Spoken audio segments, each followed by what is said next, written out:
Good afternoon, everyone. Welcome to the Joint Standing Committee on the Judiciary. We are going to do a round of committee member introductions, and then we're going to take up LD 2150 and then 127. Representative Sinclair, would you like to begin, please? Good afternoon and welcome. My name is David Sinclair, here for the people of House District 50, the City of Bath.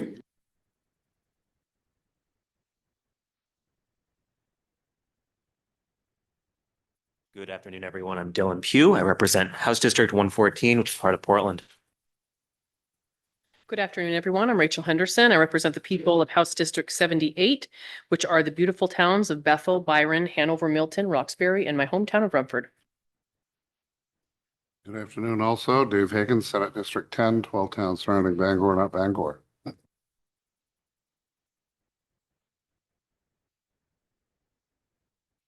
Good afternoon, everyone, and welcome. I'm Elizabeth Caruso. I represent the people of House District 72, which is much of northern Somerset County. Good afternoon. My name is Ellie Sato. I represent House District 109 in the beautiful town of Gorham. Hello, I'm Adam Lee. I represent House District 89, which is downtown and New Auburn.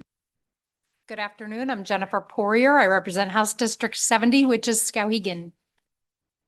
Good afternoon. I'm Amy Kuhn. I represent House District 111 in the town of Falmouth, and I serve as the House Chair of the committee.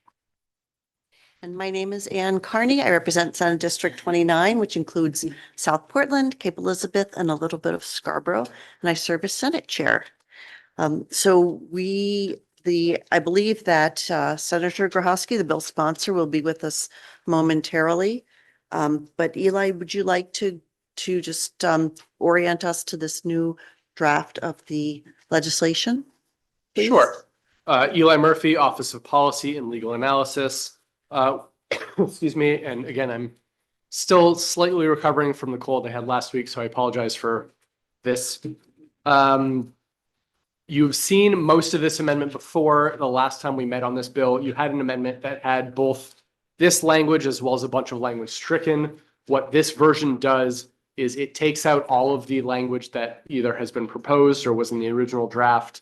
And what you're seeing before you is now just, it would be a strike and replace amendment. So everything in front of you on this yellow amendment would fully replace the amendment that you saw, or even the bill language before.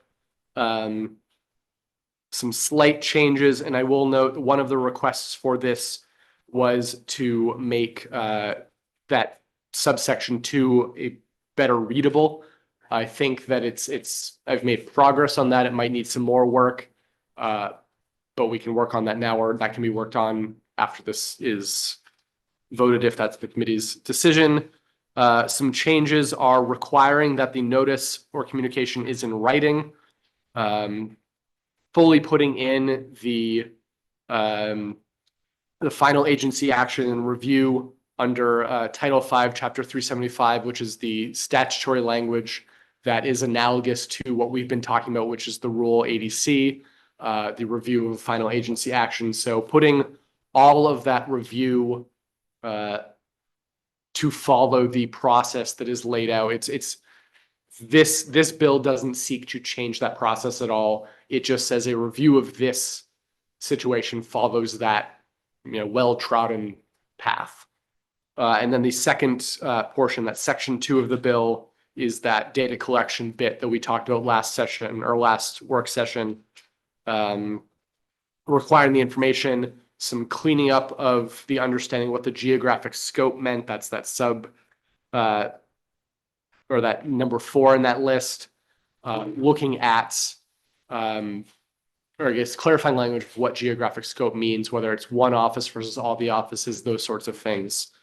And then finally requiring report back to this committee with the authorization to submit legislation.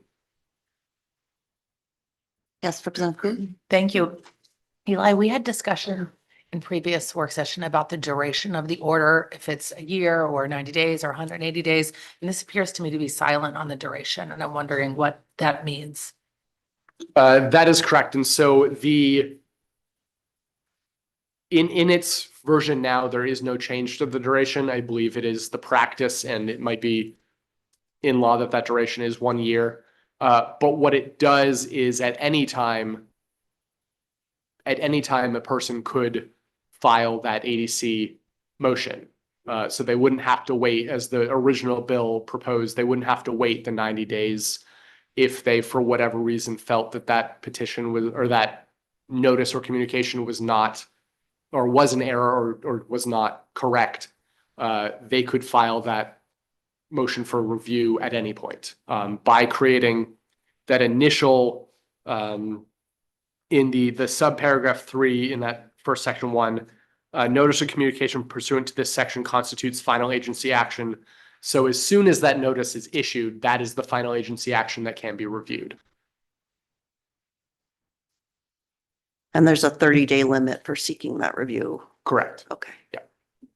Other questions for Eli, committee members? Yes, Representative Sinclair? I have a really basic one, to take it easy on you since you've been ill. Don't tell me it's a typo.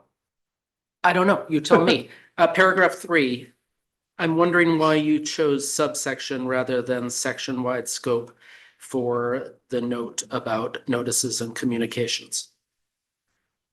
I would think you would want that scoping to apply to all of section 60 That unless is certainly correct. Yes. Oh, all right, thank So you. it should be the whole and section. my understanding based on the sponsor's intent is that it is the full. Yes. Thank you. Other questions for Eli, committee members? Not seeing any. Are there questions for the bill sponsor who has joined us? I am also not seeing any questions for the bill sponsor. Would anybody like to initiate discussion or make a motion to frame our discussion? Representative Henderson? Yes, thank you, Madam Chair. I would like to hear from the bill sponsor. Okay, thank you. Welcome, Senator Grohusky.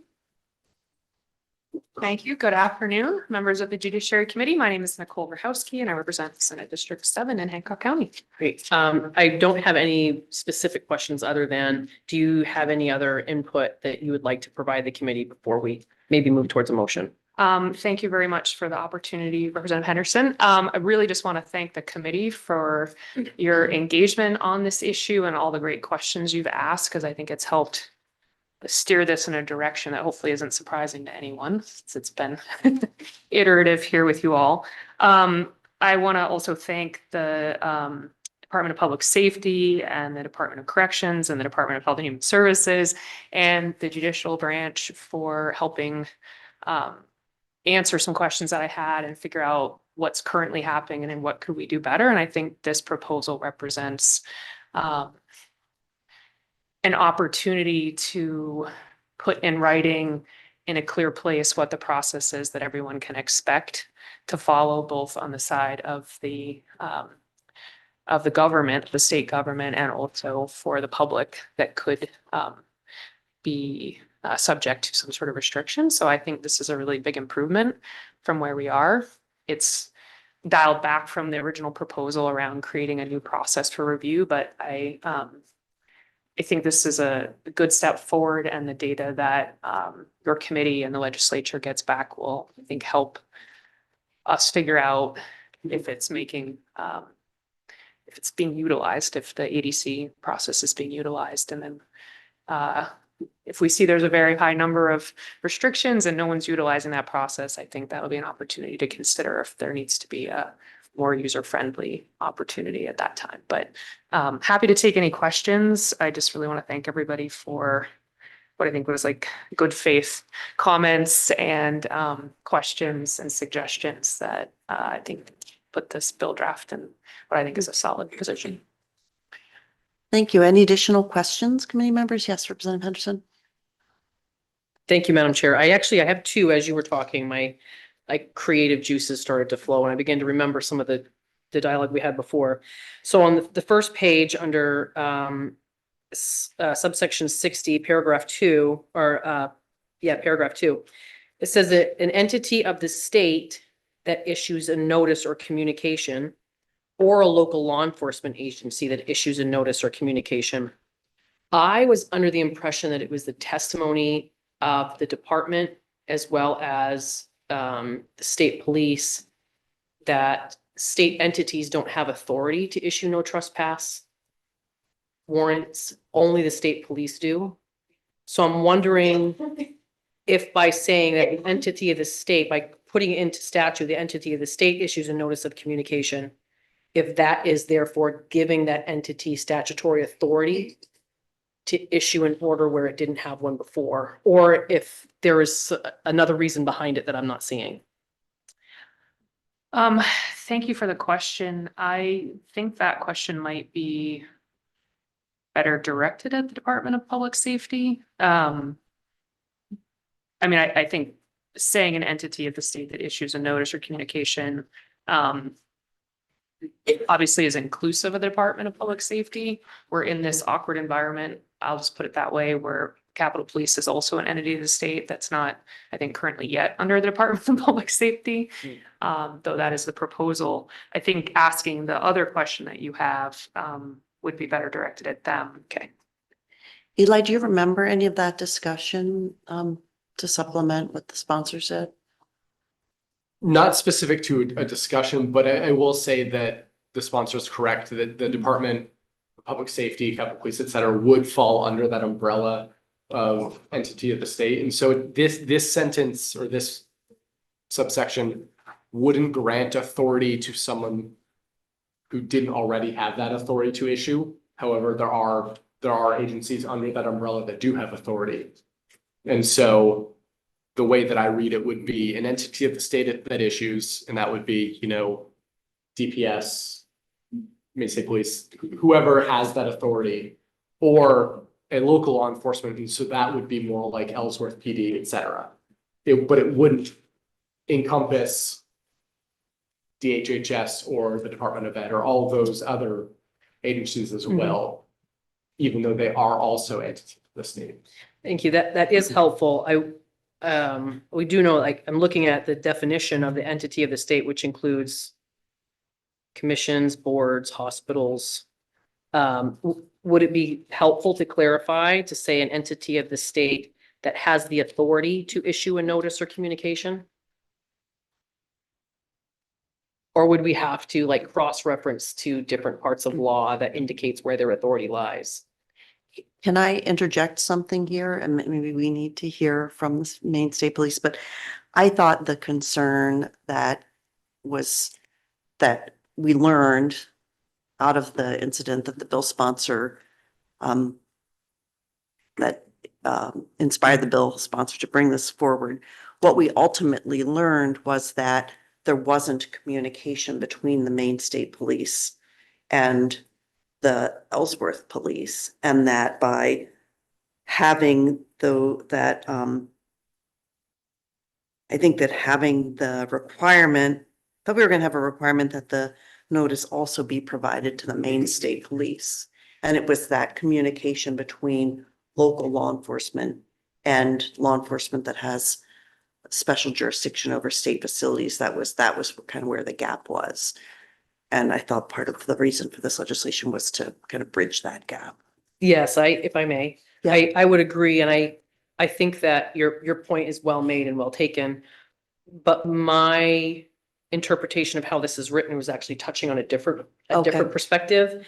And that was my concern would be that as written, obviously not the intent from the sponsor at all, but as written, that it would grant an entity of the state, being a commission, a board, or a hospital, the authority to issue or restrict access. So if there's a way that we could clear it up that says an entity of the state that already has authority to issue this would then. I think if I might add something there. Yes. That's consistent with my intent. I don't have a problem with that. I think the only thing that I would flag is that as we learned in this process, there isn't anywhere else in statute that says who does or does not have authority to do these things. So it could end up creating some kind of can of worms to then have to go define who can do it and in what circumstances, because right now, something like a no trespass order isn't defined in statute as to how they come about. There's only the class E crime if such a thing that isn't defined is violated. And so I think if it's Eli's interpretation that no further authority is given by the way the sentence is written, then I would just caution against saying that if you have the authority then, because there's not actually anywhere in the law that grants the authority. And looking at it also from a different angle, what I think is so effective about this proposal is the fact that it establishes what is final agency action. And so whether the issuing entity had authority or not is something that the person can appeal and say, you know, I was in Ellsworth and the Cape Elizabeth Police Department gave me this no trespassing text message and I don't know what to do. You know, it would give you an avenue to appeal an order that you thought was issued without authority, which doesn't currently exist. Yes, Eli? But I guess, excuse me, to a continuation of your, I guess, original point, by my reading of this, to me, reading this, it doesn't give any additional authority that wasn't already held by an agency.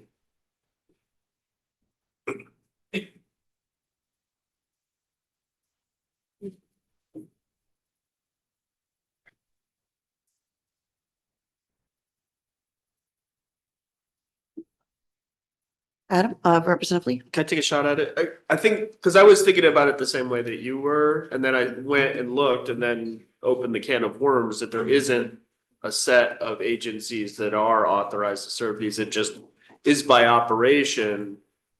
Each of these agencies can say, don't trespass here.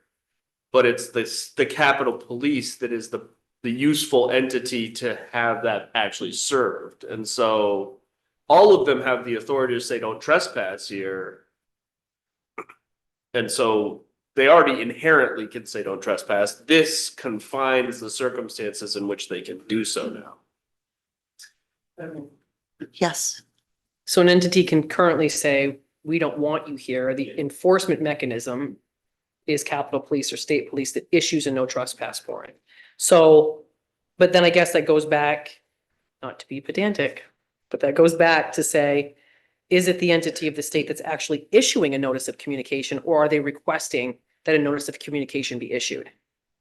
So should this be rewritten to say an entity of the state that requests a notice of communication, or a local law enforcement agency that issues a notice of communication on behalf of an entity? Because it's the entities requesting that that be issued. They're not actually the one issuing. They're the one that initiates it by saying, we don't want you here. I think it could be either, actually, Yeah. but maybe that's a question for Eli.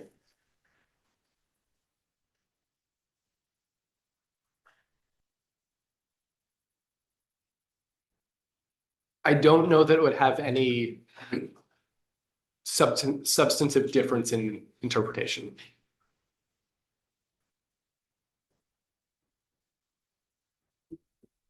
I guess my question would be, you know, maybe for the state police, of would having that change in the law change what happens on the ground at all? And I'm not sure that it would, but I guess can't confirm that. Let's get the answer to that question. Thank you, Senator. Yes.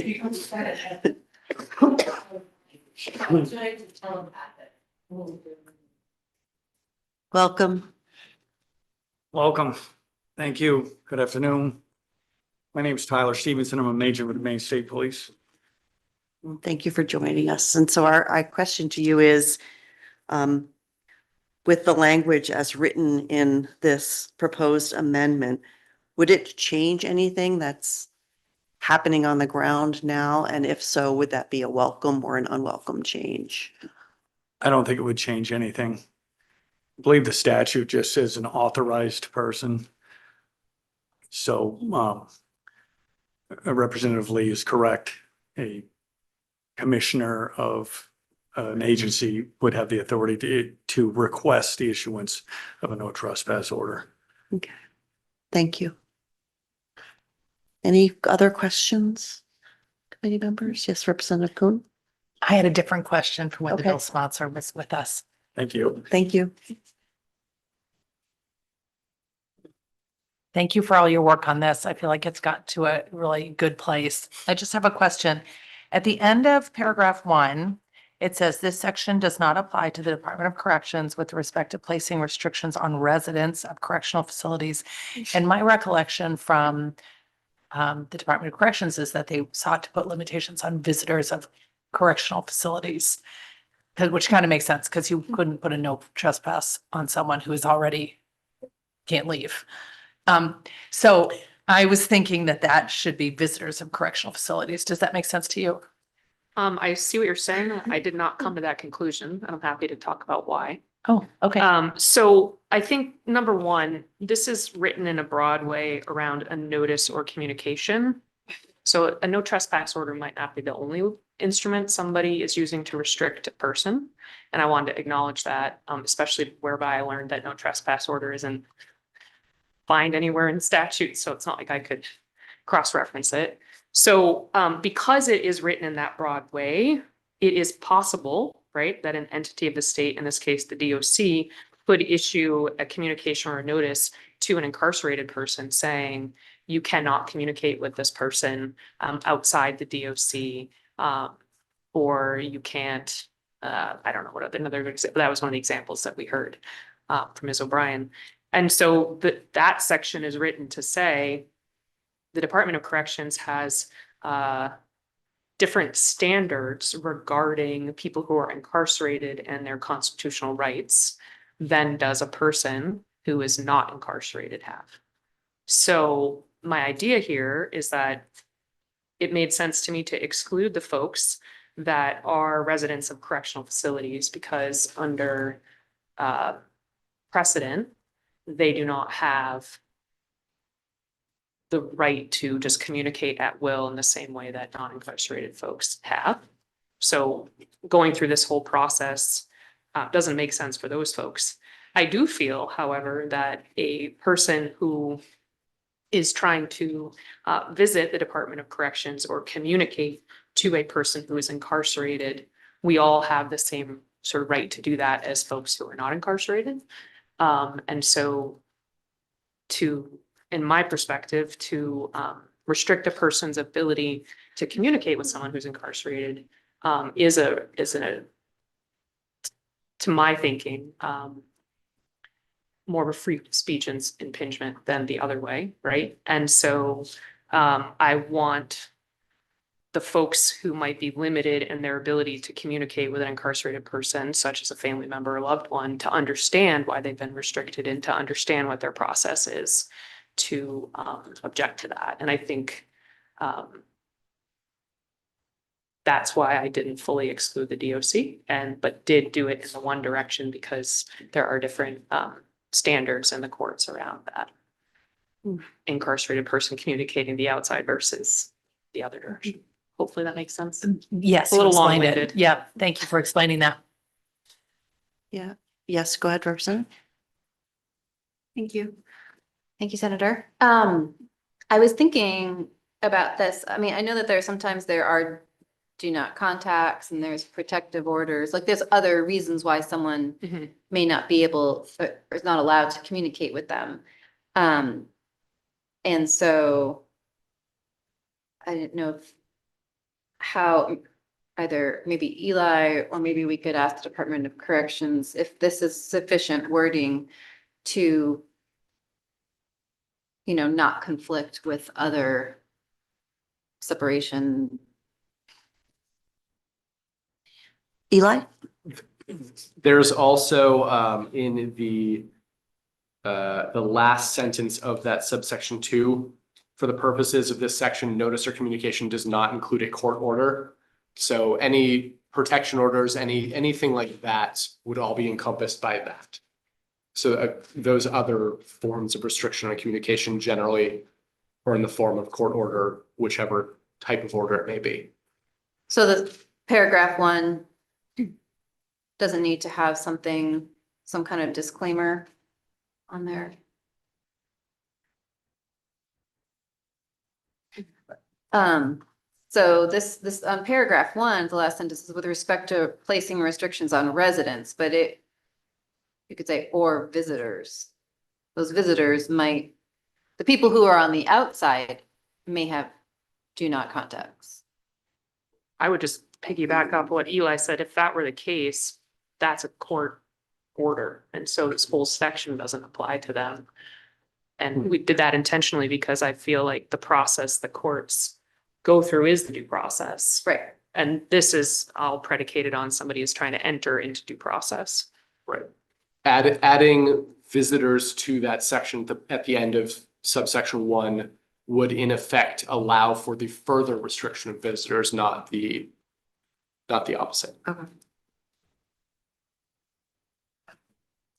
We hear from the Department of Corrections. Thank you very much, Senator. With regard to this particular phrase.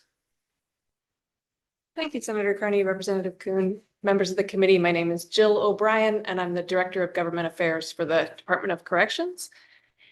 So I'm going to ask you a couple of questions. First of all, when you spoke to us earlier, did you request that the Department of Corrections be excluded from this legislation entirely? We did initially request that. You are correct. We do believe that the senator has come up with a good compromise. Okay. And if I may address some of the examples that were brought up, Yes, thank you. it's important that the end of section 1 be included because not all restrictions on residents for communication are based on a court order. For example, we've had residents who may have recently broken up with a romantic partner and they're calling and calling and calling. And the former romantic partner says to the warden, can you please get them to stop calling? And I don't want this communication. Those kinds of, there's no court order there, but it's certainly within the power of the warden to restrict those communications to a degree because telephone communications, when they're not to an attorney, when they're to a member of the community, are not a requirement of the Constitution. So with the exemption of court orders, with the exemption of residents, the department does on occasion restrict members of the community from visiting, for example, if they're bringing in contraband. And with the bill as amended here, we understand that that type of restriction could be subject to an ADC petition immediately. In our case, we don't ask Maine State Police to issue it for us. The department does that directly. So if you do alter language about requesting to issue, just keep in mind that we do it ourselves. Thank you. Additional questions for the Department of Corrections? Not seeing any. Thank you. Thank you. Is there any other information committee members need before moving on to a motion and committee debate? Did any committee member wish to make a motion to frame our discussion? Representative Henderson, did you wish to make a motion? Yes, thank you, Madam Chair. With much thanks to the bill sponsor for providing us with a bill that in the short session, we know we can move, at least I know I can move forward with. Won't speak for my colleagues, but I would move to pass as amended, including the amendment that has been provided to us today on the yellow sheet. Thank you. Is there a second to that motion? Seconded by Representative Pugh. Yes, Representative Henderson, did you want to make the additional change in paragraph 3 of removing sub from the word subsection? Yes, thank you, Madam Kuhn. Thank you. Okay, so we have a motion and a second. Is there committee member discussion? Representative Lee. I'd just also like to thank the bill sponsor. I was skeptical that we were going to be able to get from where we were originally to a bill past the session, and I think this is just fantastic work, so thank you. Yes, Senator Hagan. Before we vote, I just like a couple minutes to shoot the breeze. Okay. Maybe eat a candy bar or something. Okay.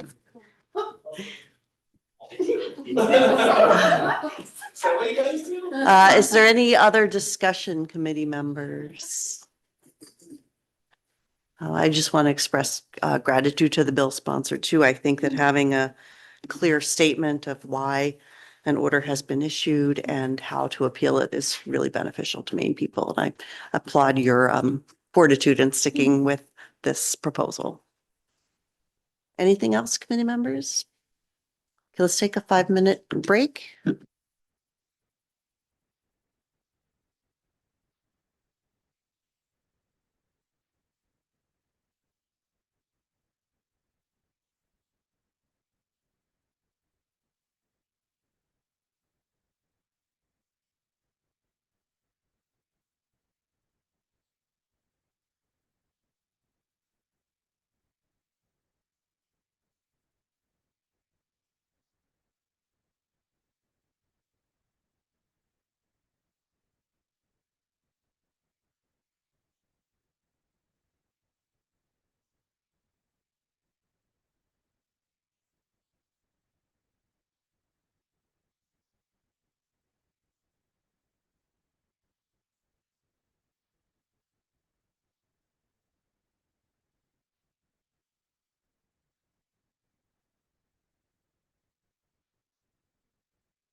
Committee members, we're back after a short break and we have a pending ought to pass as amended motion on LD 2150 by Representative Henderson, seconded by Representative Pugh.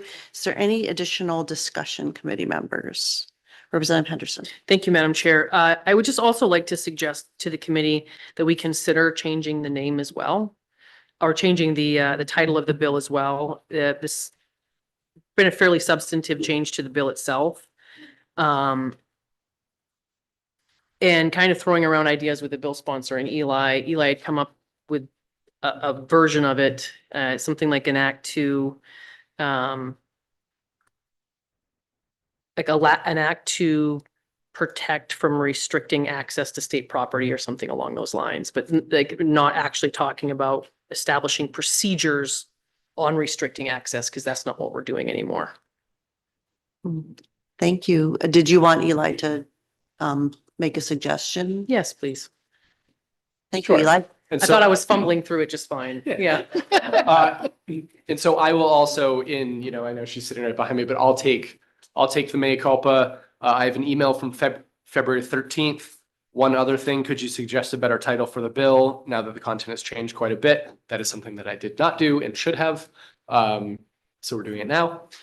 Something along the lines of whether it's an act to protect or things like that. But I mean, the substance of the bill is something along the lines of like an act to allow for an immediate review of a restriction from state property, something like that. And then you can add, language that you want. The revisor's office is generally pretty good about titles that have a statement as long as they're accurate. Okay. And Eli, this will come back to us Yes, on the official language review. correct. I probably wouldn't do a preliminary language review just because we have the full amendment in Mhm. front of us, but certainly it would come back for a final language review. And at that point, we could try on the title that you just suggested and see Sure. if it, Yes. okay, so, and we can adjust that if need be at the language review. But is everybody comfortable with that language for the title that makes it more focused on what the bill does at this time? Okay, great, thank you. Any other discussion, committee members? Not seeing any. Is the committee ready for a vote? It appears that we are. Thank you, Clerk Panet. Thank you, Madam Chair.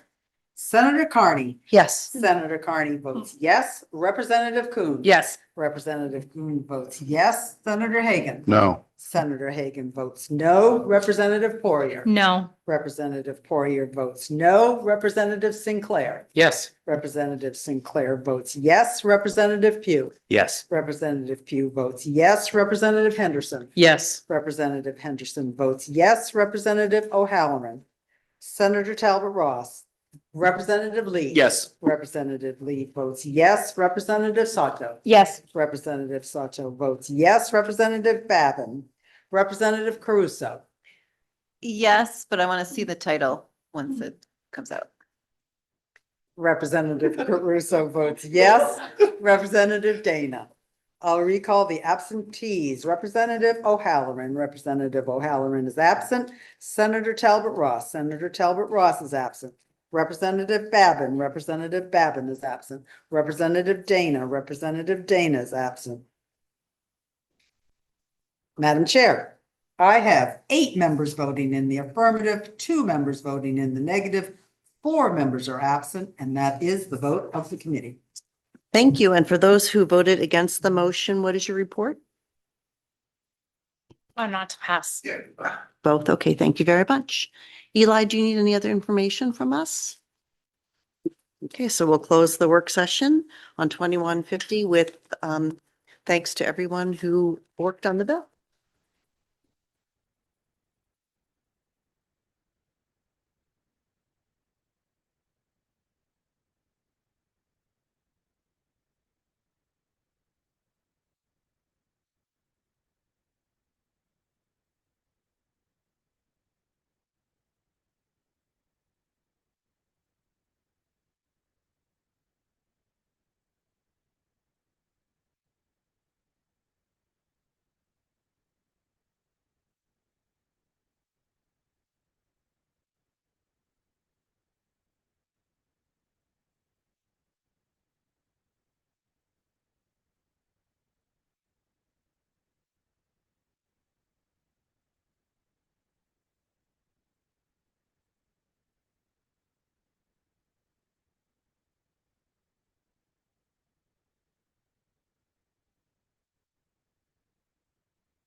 Committee members, we're just waiting for an update from the bill sponsor as to when he is able to join us.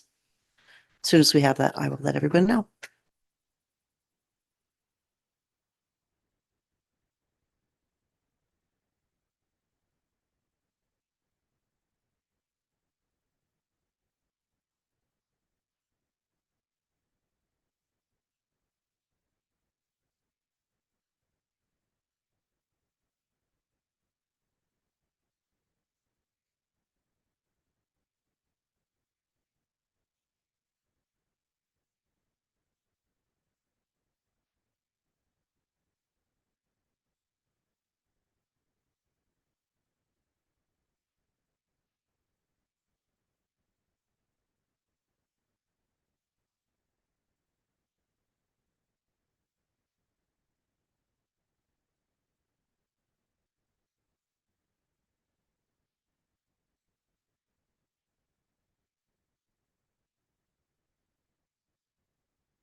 Eli, do we have a language review that we could do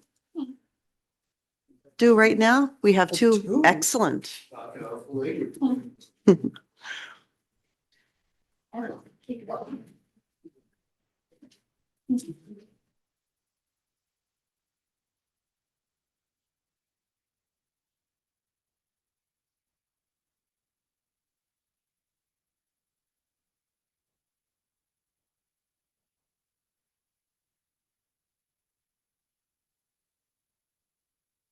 While Soupy is passing that out, the first one we're going to do is LD 1444, which was a unanimous committee amendment to enact to prevent foreclosures without strict compliance with notice requirements. And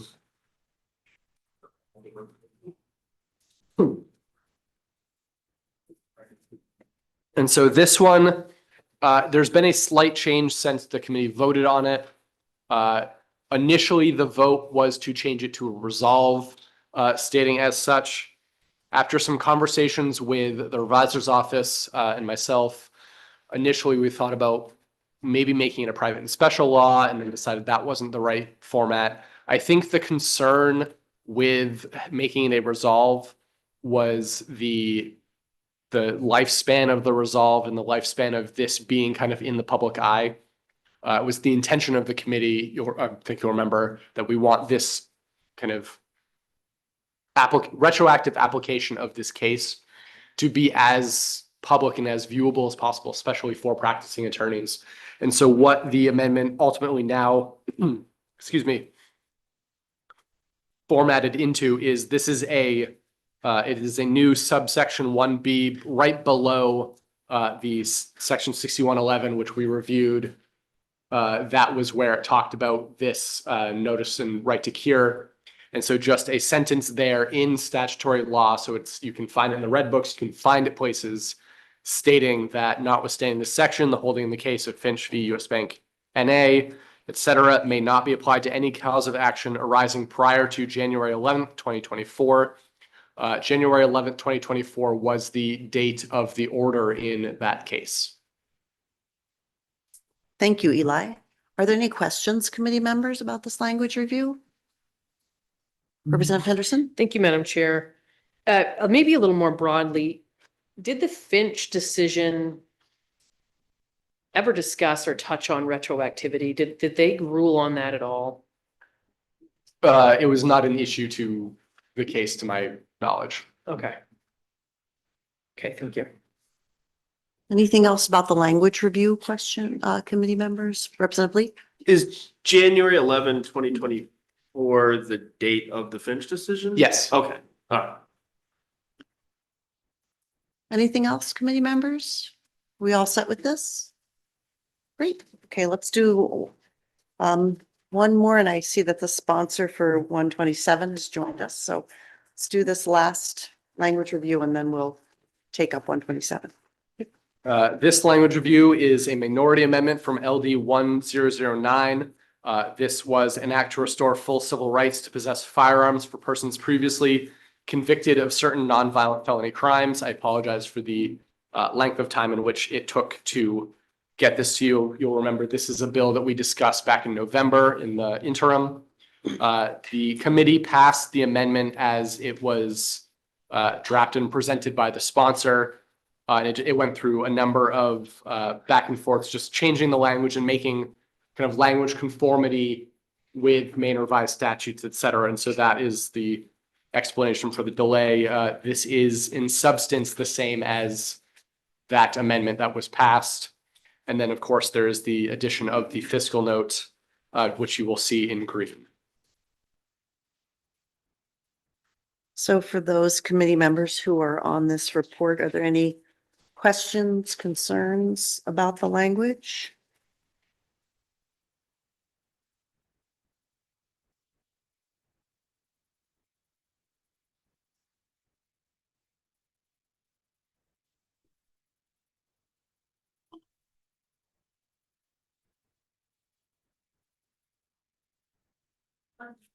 Yes. Eli, you said, I don't think I was here for this. You said this is Representative Perkins' amendment?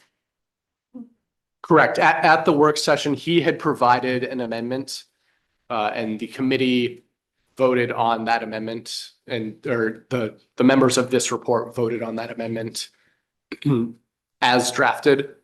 So I had not taken a look at it, or as kind of this committee calls it, opalized it or anything. And so this pink sheet in front of you is taking that amendment and putting it into kind of our formatting, et cetera, to fit in with the Maine revised statutes. So the majority of this committee voted ought not to pass? Correct.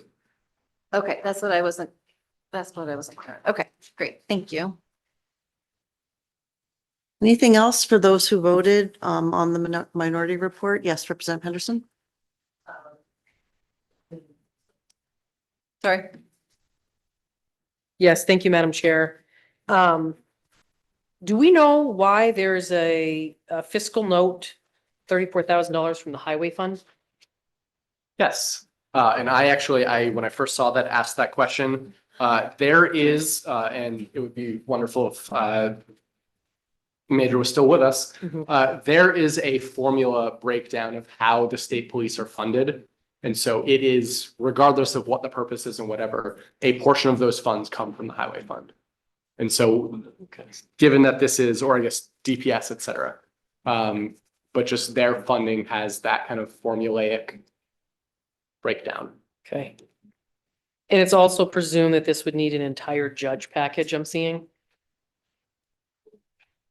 That is, I guess I can't speak for the. That was sarcastically laden. I mean, I guess I did I think so. anticipate you to respond. Maybe it was more of a statement of. I believe we're outside of the scope of language review. Yeah. Are there any concerns about the language in the amendment before us, committee members who voted for this report? Seeing none, is it acceptable? Here's that it is. Thank you all. We're now going to open up a work session on LD 127. And Eli, can you orient us to where we are on this legislation? Sure. SUPI is passing out Please. an amendment that you should have received via email within the last week. I don't remember which day I sent it over, but it's an amendment dated 2/17/26. that is coming from the sponsor of the bill. As we all know, we've had lengthy discussions on this. I think this is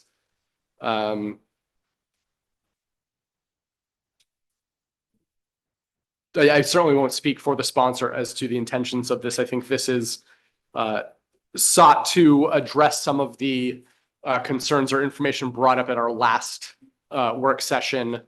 I can talk about it more, but you might want to hear from him first, or I guess.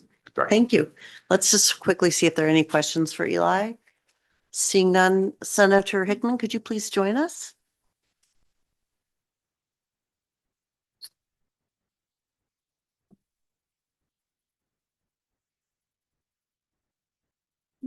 Welcome. Good afternoon, Senator Carney, Representative Kuhn, and esteemed members of the Joint Standing Committee on Judiciary. My name is Craig Hickman. I represent Senate District 14, which are 12 municipalities in southern Kennebec County, including my hometown of Winthrop. Yes, I have drafted a committee amendment that, in my opinion, of course, takes into consideration many of the concerns expressed throughout the work sessions and at the public hearing on this legislation. If I may, Madam Chair, I also have sort of a position paper document, which it's got a lot of background in it as well. And it summarizes the amendment at the very end, which I can just do on the mic. The bill seeks to update the laws that govern the work of the Government Oversight Committee and govern the work of the Office of Program Evaluation and Government Accountability. And so the amendment you have in your hands has 5 sections. There's actually one missing, which I have here, but I won't hand that out now because I don't want to confuse folks. As you can see in section 1, this takes into consideration and comments that were made in the work session about the director preparing and presenting a briefing to the committee on the confidentiality and non-disclosure policies, standards, and procedures that the office adheres to when conducting program evaluations under this chapter. I will say these are all outlined in statute, and our committee rules reference those parts of statute in protecting the confidentiality of information that comes before the committee. That's repeated later in the section. Section 2, this would be the section where we, at our discretion, vote on reports. And as the concurring opinion of Justice Lawrence stated, the subpoena was requested or issued at the wrong time. It is after the evaluation of the reports. It's given back to the committee. If the committee has any further information that would like to discuss with the director in confidence regarding any information that was confidential in those working papers, this would clarify the committee's authority to do this. Now, at the previous information session, your analyst handed out a document showing all the times in history that the committee went into executive session. And it is true that the first 2 times the committee went into executive session under that rubric, it was to review reports. And I don't know if it was before the reports were presented to the committee or after the reports were presented to the committee. It wasn't clear at that time when those were. But the founding 4 members of OPEGA, Tom Saviello, who spoke here, the late Bill Diamond, of course, David Trahan, and State Auditor Matt Dunlap talked to us in both our committee and in yours that the committee did go into executive session from time to time to review confidential information. Some of it was redacted, some of it was not, but that was their prerogative under the executive session statutes that are governed in Title I, Chapter 13.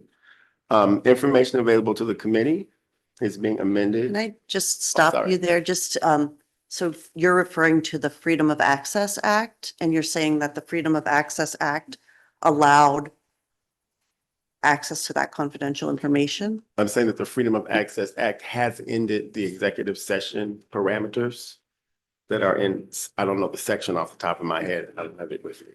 Okay. But the executive session part of Title I, Chapter 13 has the rubric about when an executive session can be entered. Okay, And thank one you. of the provisions is to look at confidential information that is not disclosable to the public. But you're not saying that that part of Title I authorizes access to confidential information? Or are you saying that? I'm actually, that's a question that I would just answer in saying that the law court prior to this ruling said that the inherent power of the legislature was to access any information it needed in order to provide oversight. So it didn't preclude confidential information unless the statute prohibitively said none of this stuff can ever be accessed, even for the purposes of a court, can't be subpoenaed. And so we have parts of statute that basically say this is in a container and cannot be looked at by anyone. And Including the committee, right? anyone, including the committee. And then there are parts of statute that allow us to see confidential information so long as we only look at it in executive session. And that is what our committee rules talk about when it says the committee must protect confidential information in these ways. And Title I, Section 13 is actually invoked in the committee rules and is invoked in the statute on behalf So of that. can I just back you up a little Mhm. bit? And so you said that the statute already authorizes you to look at confidential information? The The, justice of the court who concurred in his opinion says yes, but we need to clarify that because clearly there's a chasm between what the majority opinion and what his concurring opinion says. And that came out of that previous ruling. So I am saying that, but what I'm trying to make clear here in this bill is that the committee would be authorized to move into executive session to discuss confidential information that may have come up in the working papers in order for the committee to have more information to vote on whether to endorse, not endorse, or endorse in part. That was important to bring up, and I did in the public hearing because in our last case file review, there were 4 of them over a course of years. The last one that we did, we had a lot of questions about the report, could not be answered on mic. The child welfare ombudsman said that she kind of disagreed with the conclusions in the report, but could not tell us why, because to tell us why would be to reveal confidential information on the mic. So that was one of the first times that I have been on the committee where we couldn't actually take a vote. We haven't decided not to take a vote. We are just waiting to see if we ever can go into executive session and ask questions of the agency and or the child welfare ombudsman about why there was a disagreement about the findings of the final report that we got. This language, I believe, would authorize us to do that should it pass. and so you're not saying you're currently authorized. You're saying that this The is court needed. said that we needed to clarify this authorization. So we're not currently authorized to go into Okay. executive session Thank right you. now at all. Okay. And I'm sorry that I interrupted your train of thought, but That's okay. I appreciate your thorough answer. And so section 11 also clarifies which information the committee can receive and review. And I've only added a few phrases from an amendment that you had already looked at. And that was to just put some intention behind it. And that is in lines 3, to perform thorough oversight of government agencies, programs, or other entities identified in section 991. And if you recall, section 991 of chapter 37 talks about the entities that we may direct the office to review that are outside of state government, including certain nonprofits and municipal organizations. So I just identify that here. Then I add some language to is governed by section 997, which governs confidential or privileged information made available to the office. That's outlined in section 997. So I just refer to it here. I add executive sessions to Title I, Chapter 13, which we've just discussed together, Senator Carney. And then the notwithstanding individual law to the contrary, that language is from a previous amendment. And it just has belts and suspender language that says that any information available that is confidential to the committee pursuant to this chapter is and remains confidential and may not be disclosed to any person or released to the public. So there was some question in a previous work session about whether the language that was there was enough. And I hope this is a belt and suspenders approach to that question. The next section, Committee Code of Conduct Confidentiality. There's a version of the amendment that I have not handed out that just switches that. It would be confidentiality first. It would be Committee Code of Conduct second, but pretty much the same provisions apply. And that is because the structure of this part of law is that the beginning of every section is 2. The committee has the authority, the duties are 2. And so instead of it being written this way, it would say something like to protect information that is otherwise privileged and confidential pursuant to this chapter, Title I, Chapter 13, and the joint rules of the legislature. And that's the language modified that exists in the current committee rules that have been adopted by the committee this session and in previous legislatures. And then And I'm sorry to interrupt you. So you're saying that you would replace this section 4 with an excerpt from the committee rules? So, no, I'm not saying I Okay. replaced the section with the committee rules. I just used the language from the committee Okay. rules. So that it looks a bit like that language. Okay. It refers to it in a different order because it's statute, not rule. Thanks. So if you were to look on the committee rules that are on the Government Oversight Committee's webpage right now, you would see a section called confidentiality. And you would see that the committee must protect confidential records and information according to these provisions of statute. That's kind of what this repeats. We're just Thanks. putting it in statute instead of only in rule. And then the language about what the code of conduct may have in it is pretty clear here. Trying to take into consideration this notion that people could take possession of papers or records and might leave them somewhere for someone to see. The committee code of conduct would prohibit the taking of these things. Anyway, this would be something that the Legislative Council would have to approve as a working committee code of conduct for each government oversight committee appointed by the presiding officers at the beginning of each new legislature. So that's what that's about. And then in the submission of the final report to committee section 5, the statute says, Senator Hickman. oh, I'm sorry. Representative O'Halloran has a question Yeah. for you before we move. Is this about section 4? Yeah, and number A, I just was looking for a little clarification. So does other electronic media mean a camera or cell phone camera? Because it's not specifically stated in there that no photos. I appreciate that. And I almost put in or taking of photos. I left it alone. And the reason why I left it alone for now was because this language is copied from other parts of the same statute. So these are the records that in statute, the committee is allowed to subpoena. Well, they're And- also allowed to subpoena photos. And so what I wanted to do was just leave that language the same, but then the committee could have a discussion about, I almost said taking possession in any manner. I thought, is that specific enough to photographs? Or what if there's some other way to capture an image of something that we just don't know yet? So I thought in any manner might be a better way of saying it than just saying the taking of photos, because there could be something that comes up where you could capture an image of something without using a photograph. But I would leave, if the committee were willing to adopt this restriction, this guardrail, we should be very specific about what behavior would be prohibited by members of the committee. And if taking of photographs or images or however you would want to phrase it, I feel like this would be the committee that could work that language out much easier than I. I would just encourage you to understand that there is another part of statute that this is the exact language that's used. So if you were to change this language, you might want to make sure that that language mirrors it somehow. Representative, thank you for the question. Thank you. Okay, so I think you were just turning to section 5 of the bill. Oh, Representative Lee? Just so I understand the thing that's gonna be added to section 4, I'm looking at the rules from from GOC on confidentiality. It says the committee shall protect confidential records in accordance with procedures set forth in Joint Rule 313 and Freedom of Access Law. And then MRS Title I, Chapter 13, Subchapter 1, and Title 3, Chapter 237. That would just be inserted prior to the rest of this, or?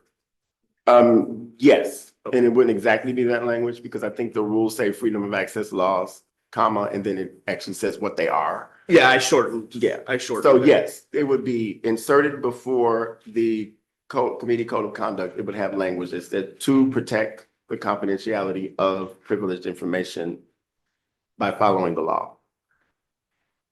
As the committee rules say. Yes, thank you, Representative Lee.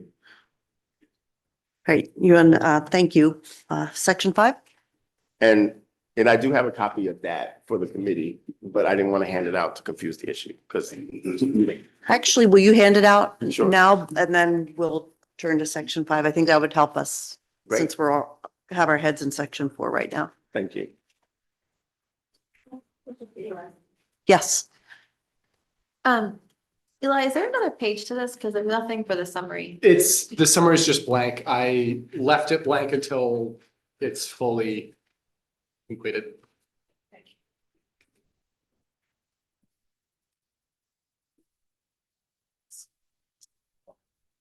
And there are a few changes to this amendment that are not on yellow, but they're not substantive. Or maybe they are, but they're not, they don't change the thrust of the amendment. I work into a deadline and I saw a couple of errors in what I had done that I just changed the language up, but we can get to that, Madam Chair, if you would like. Section 5 reflects current practice.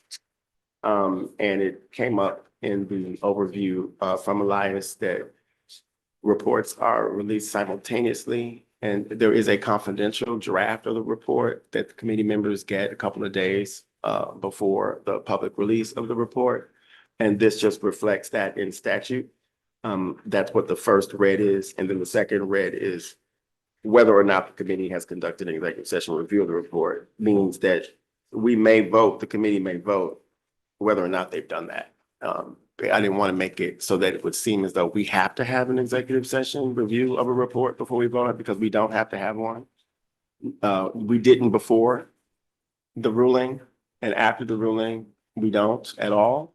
But I wouldn't, if this were to pass, make it appear as though it would be required for us to always go into executive session to talk about our questions with the director. It wouldn't necessarily always be necessary. So I put that in to make it very clear. There's no requirement there. Okay, thank you.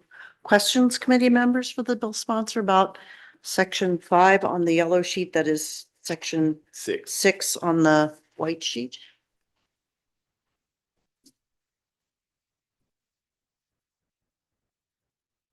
I'm not seeing any questions. Can you take us back to section 4? Yeah.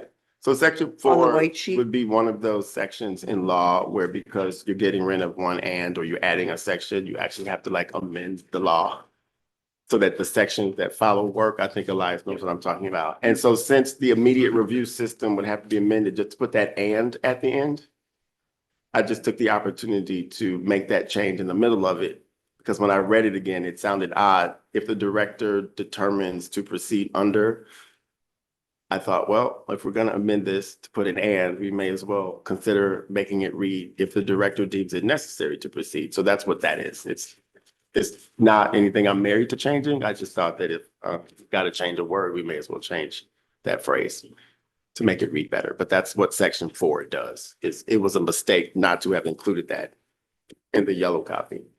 Thank you. That's all.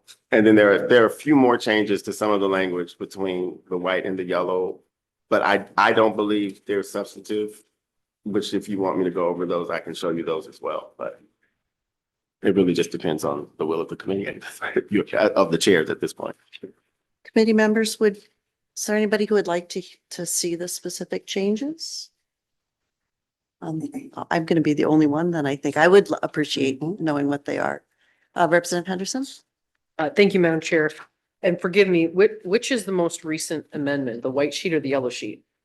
I think the white sheet, is that correct? The Senator? white sheet is an improvement on the yellow sheet. Okay. So the yellow sheet was sent out so that there would be an advanced copy as the Senate chair requested. But as I was reading it last night, I thought, oh, there are a couple more things here that need a change or two. And so I drafted the white amendment, but I didn't send it around because I didn't want to confuse everyone beforehand. The other document, I'll call a position paper, which just gives more background and context to the entire process about how we got to be the Government Oversight Committee directing the work of OPEGA. So the white sheet is the most up-to-date version of the amendment for the committee's consideration. Yes, Liz, Representative Caruso. Thank you. So I was looking at the prior amendment on the yellow sheet.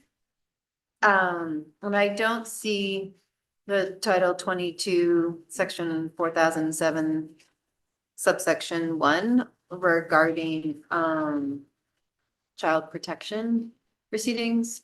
Was that not part of this latest? That is correct, Representative. Thanks for the question. I took out the provisions of that original amendment that really didn't seem to have any support from anyone around this orchard. And so I left those out because if the legislature wanted to change that part of law, it would make sense for a bill to go before that committee, the HHS committee, because it only amends the Title 22 section. So I took out anything from this that only amends Title 22. Just because that's what I did. Thank you.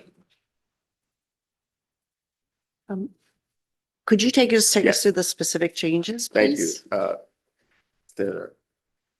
So in section 2, the yellow version says director shall prepare and present an annual briefing. And in the white version, the most recent version, it says director shall prepare and present a biannual briefing. And the reason why is because it's at the beginning of each committee that we do our orientations and all of that. And so it's not like an annual report. It didn't seem necessary to just repeat that for the same committee members in the second year of Okay. our work. Thank you. So I made that change. Let's see.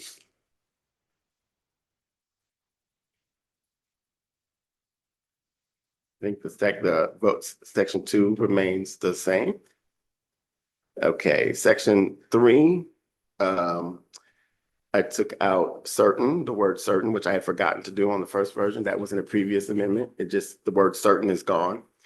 And so the sentence would read, that is otherwise, but that the committee deems necessary. And then I changed it a little bit to properly perform its constitutional functions by providing thorough oversight. And I changed that and I put that phrase in because I think it's really important to say on the mic and to the readers of the law that it is a constitutional function to provide thorough oversight. And so I just included those words there. That doesn't change anything else about that. I think that the rest of that is all the same. I had to take out the and, which I forgot to do in the previous version. So at the top of page 2, that and that's sitting there at the end of the sentence has to be removed because there'll be a section 13 if this were to pass. And that and would be just for section 12. And so as you can see, we're amending section 12 to put the and there instead. And that is what the change is. And we went through that already. And then section 5, as you can see, I already spoke to it. I changed confidentiality committee code of conduct around. And then you can see that to keep with the form of the entire section and subsections, it's to protect information. So that is a duty of the committee to protect information that is otherwise privileged and confidential pursuant to this chapter, Title 1, Chapter 13, and the joint rules of the legislature. And that's Representative Lee's question about how it sort of mirrors the rules. And then the rest is virtually the same. I think that in D, the more I read D on the yellow, it just seemed so directly, explicitly, we don't trust each other. That's the language. That's the conversations that we've had. And so it was reflected in the language deemed necessary to deter the disclosure of. And I just thought, you know what? This version just skips straight to any penalties on a committee member for violating the code of conduct up to and including expulsion from the legislature. I thought that was enough to get the point across, but obviously you have 2 different versions of D. Either one of them is fine. I just thought that the first version I wrote was a little sorrowing. It just caused me some sadness to have to say it that way. But it is the reality of the conversations that we've had in this committee and in the hallways and with colleagues, and I'll leave it there. Thank you. Questions, Representative Henderson? Thank you, Madam Chair. And thank you, Senator Hickman, for all the work you've done on this bill. This might be a question for yourself or for Eli. Does a committee within the legislature have authority to expel a member, a duly elected member of the legislature? The committee does not, but the bodies do. Bodies, i.e. the House and the Senate, could vote to it. Each would have to, by majority, vote to expel? I don't know if it's majority or if it's it might be 2/3 of the members elected. It's a high bar. I don't believe it's a majority vote. I believe that to expel a member of the House from the House, or to expel a member from the Senate, it will require a 2/3 vote of the elected membership of each chamber. I can read the section of the Thank you. Constitution. It says it's in Article 4, Part 3rd. Nope, I just was doing some little reading of the Constitution this weekend. Yes. But you can find it on where you find the statutes on the legislative website. There's a tab at the top for the Constitution, but for your reference, it's Article 4, Part 3rd, and then the section is Section 4. And it's, the heading is may punish and expel members. And it says, each house may determine the rules of its proceedings, punish its members for disorderly behavior, and with the concurrence of 2/3, expel a member, but not a second time for the same cause. So it's a 2/3 vote. And a follow-up on that would be an expulsion would be for the duration of their elected term. I don't think I'm able to answer that question. May I? Yes. The suggestion is that for a code of conduct to cite the possible penalty, it doesn't mean that the code of conduct determines all of the ways in which each chamber would. So if by signing this document and then it's determined that someone violated it, that would be cause for that person to be brought up for review by their respective chamber, and whatever the rules might be to expel them, that is what would be followed in order to expel someone because they violated the code of conduct that they signed as a member of the Government Oversight Committee. But we can't tell, I couldn't tell the House or the Senate how to do that. Just that we might recommend that the code of conduct might recommend that they be considered for expulsion because of it.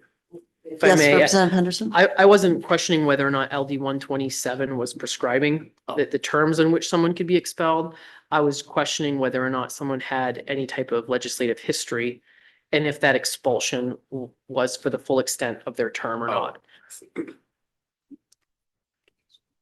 Representative Lee? I will tell you that I looked at this in my capacity as chair of the House Ethics Committee, which has yet to meet. There's no history for that because of the absence of expulsion of members from the House. So there isn't a determinative question. There's been no one who's run subsequent to having been expelled from the House. Yes, Representative Henderson. But a member who's been expelled from the House is expelled through the duration of their elected term. One would assume, yeah. Again, it's not a question that's been litigated, so there's not really a history to look at to determine that. I mean, I think the dictionary definition of expulsion means that they'd be at least expelled for the remainder of their term. Representative Kuhn. Thank you. Another just clarifying question. So if a member decided that they wanted to resign and not face expulsion, then they would just resign, right? There would be no subsequent action on the part of the chambers. Madam Chair, I would probably say yes to that. I would hope that it would never even be a question that anyone have to answer because anyone who signed this would adhere to it.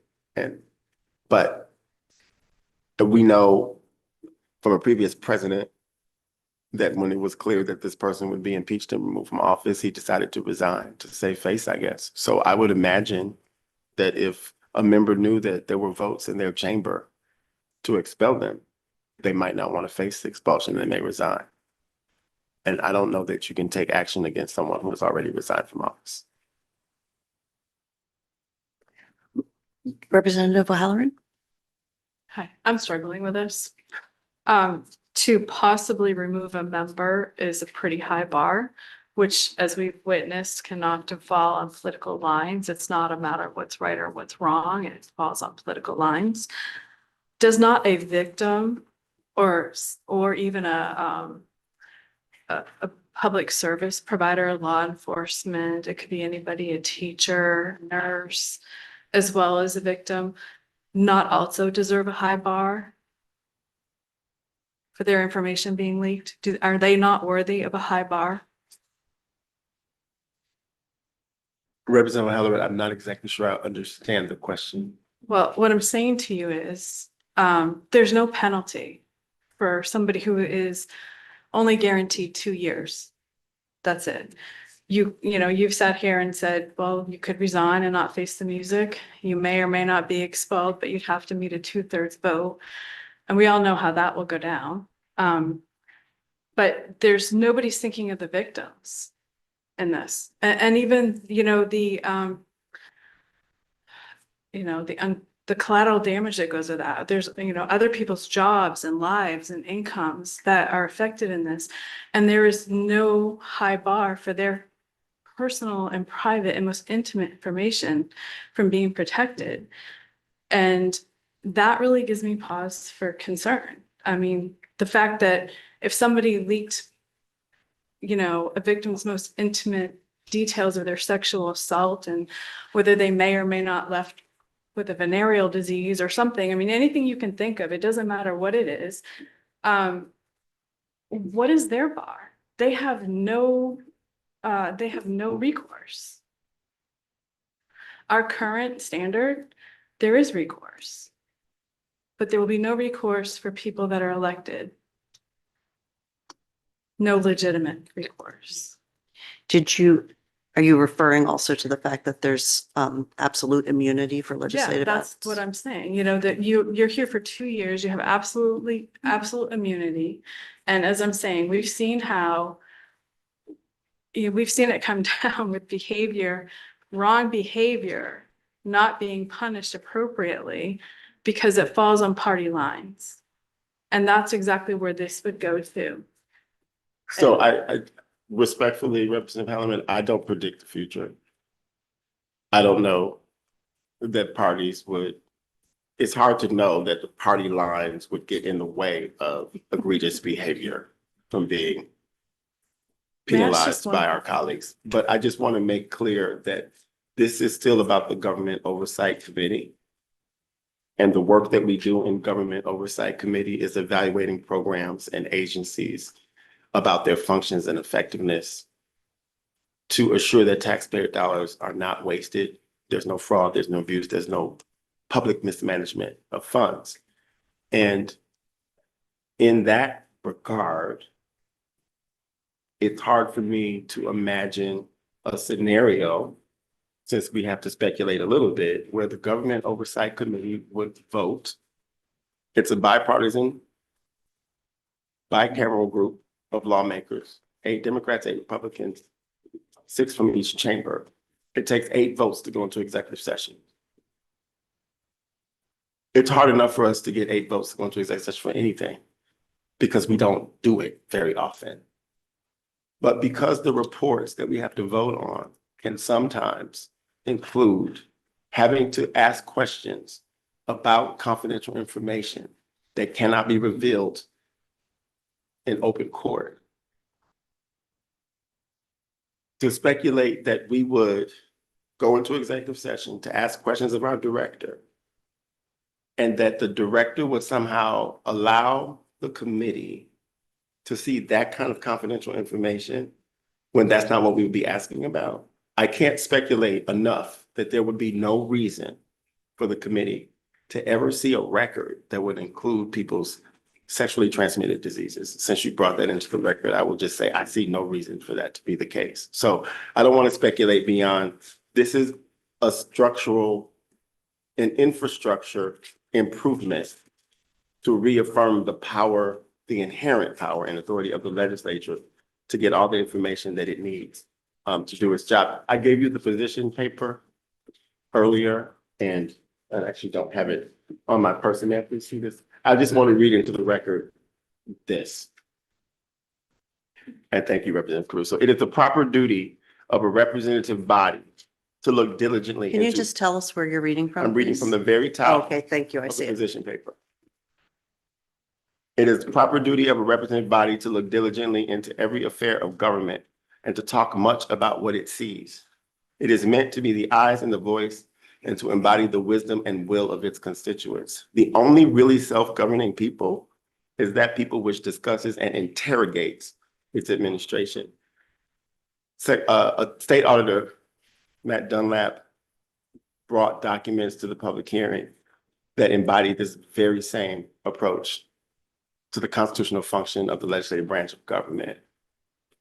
And the public hearing has gone by, so I won't repeat everything that I said in my statement there, except to say, under the current rule of the court, Government Oversight Committee is technically the only committee in the entire legislature that has access to zero confidential information. One could extend that to the rest of the legislative committees, but if we look at our own statutory framework, it is very clear in our own statutory framework that confidential information can be seen by committees only in executive session.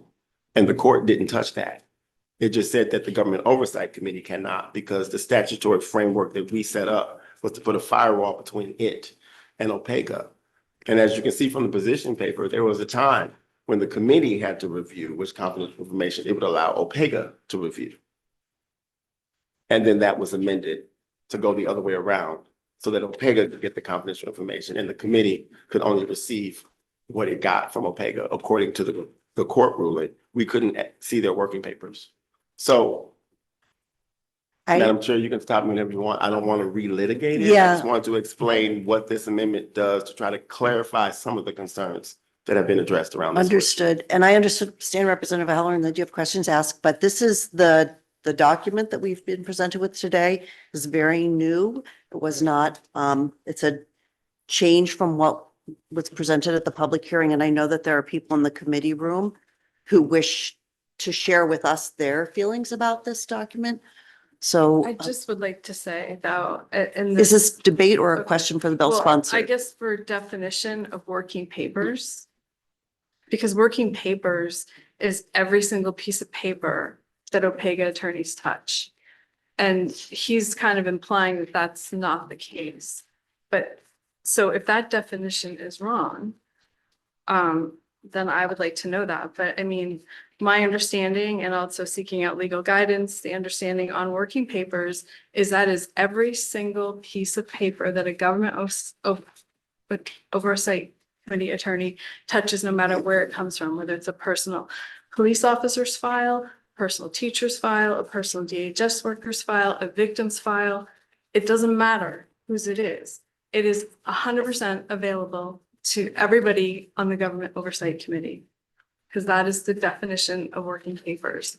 So the way he was explaining it does not add up.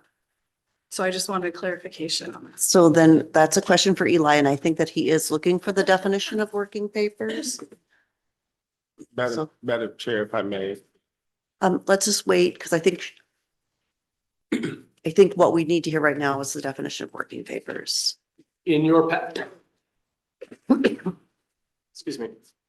In your packets, you should have that buff packet, which is the entire chapter of the legislative oversight of government agencies and programs. Section 992, definitions, subsection 7, working paper. Can you give us a page number? I'm Sure, it's sorry. on page 2 of that packet. My apologies. Of the buff packet.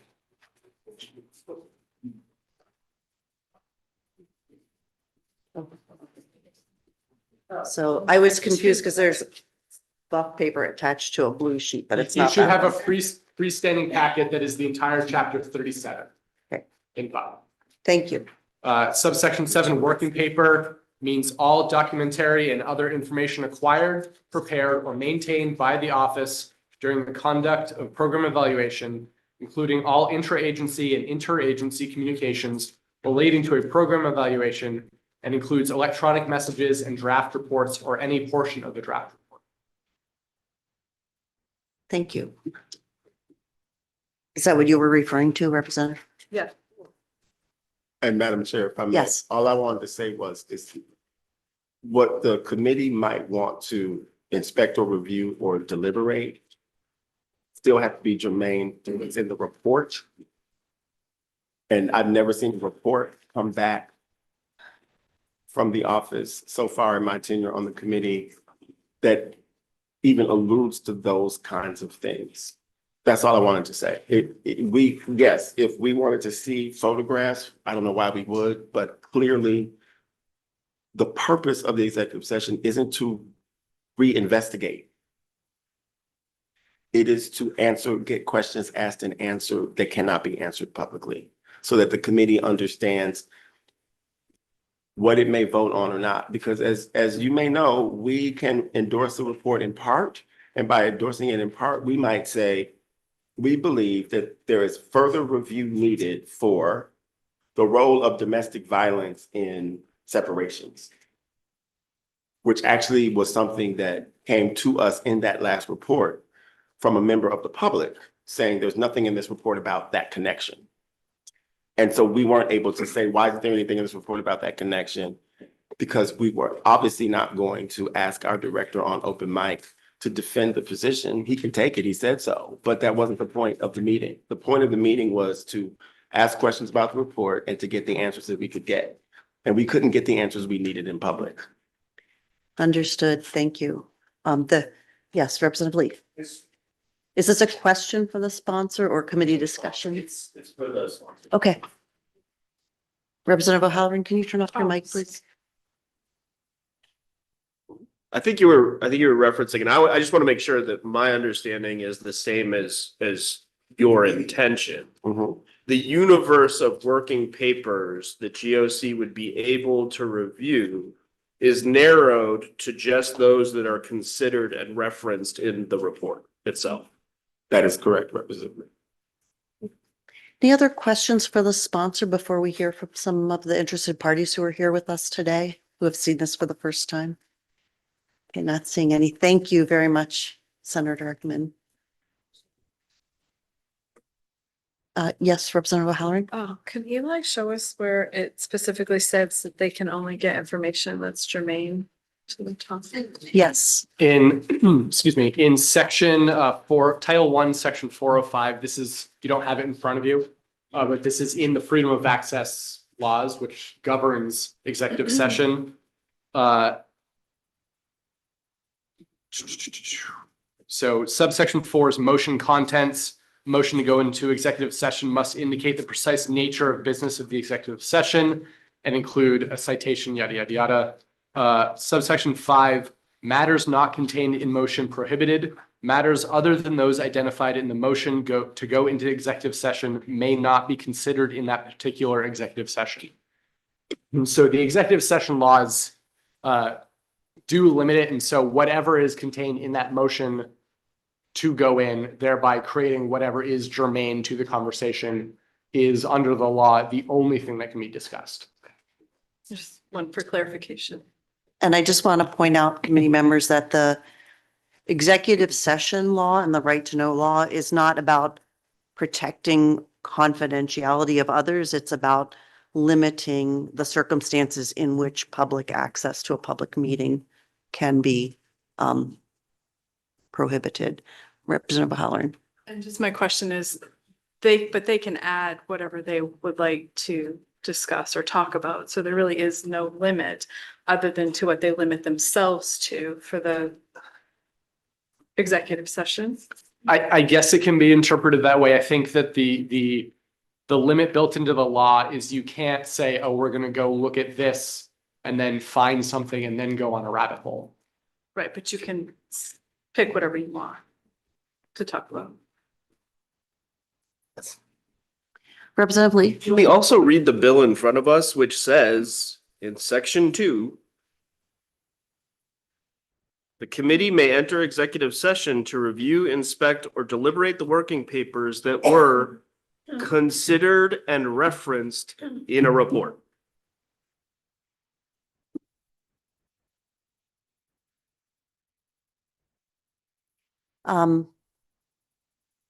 Let's hear from some of the members of the public who wish to share with us their concerns or support for this amendment. And I'm just going to ask if, Linda, if you could please step forward. I know that you've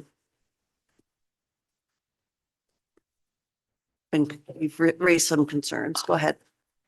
Good afternoon, everyone, committee members. My name is Linda Caprera. I work for the Maine State Chamber of Commerce.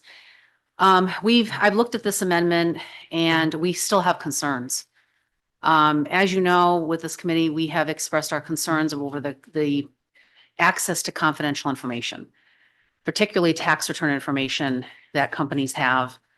When I look at this amendment, if you look at section 5, it says under subsection section 13, it says the code may prohibit, may require, may impose. There's nothing in there that says, must. And even if there is, it is, look at the amount of information that you have here that could potentially be, members could potentially get access to. This access is not limited to tax return information. It's access to mental health records. It's access to personnel records, immigration, naturalization records. You've got, criminal records. You've got a whole host of information.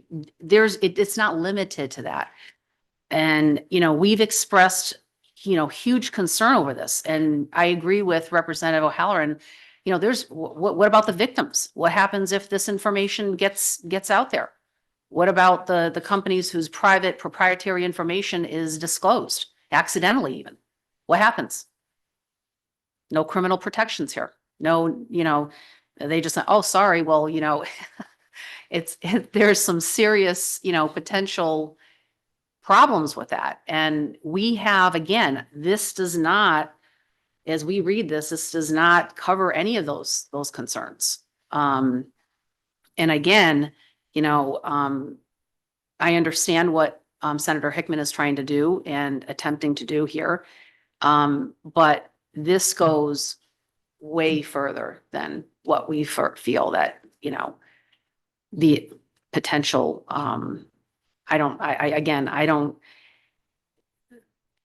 amount of information that's out there that can be obtained is just mind-boggling. So I'm going to stop you there and see if there are committee questions for you, Representative O'Halloran. Have you looked at this amendment? Yeah, I briefly looked at it. Yeah. So kind of on the same scope that Adam and I were kind of going back and forth on. Mhm. When you look at like section 2 and section 3, let's just take section 3. It says information available to committee. Does that seem like to you and your? I'm on page 1. Okay, yeah.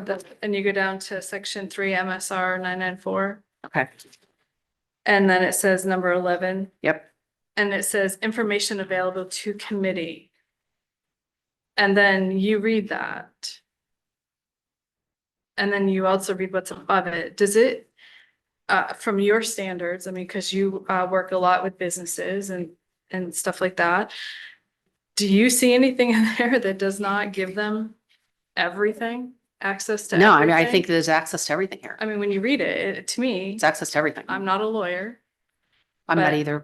To me, when I read that, it's like it's everything. No, it's everything. Governs confidential and privileged information. I think you asked your question. Let's see if there are other committee questions. Other questions, committee members?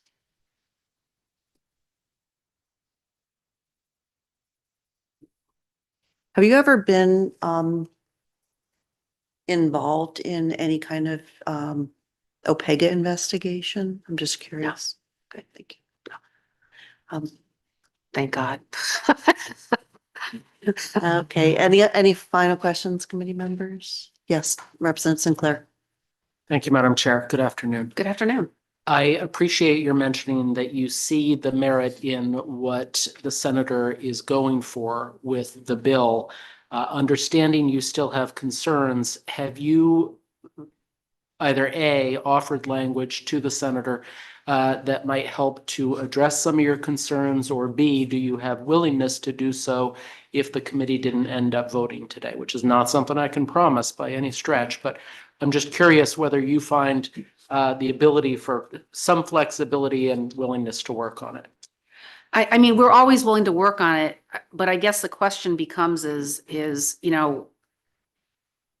we've had discussions. I've had discussions with the senator. And again, when I say the merit, I understand everyone has what they want to pursue. And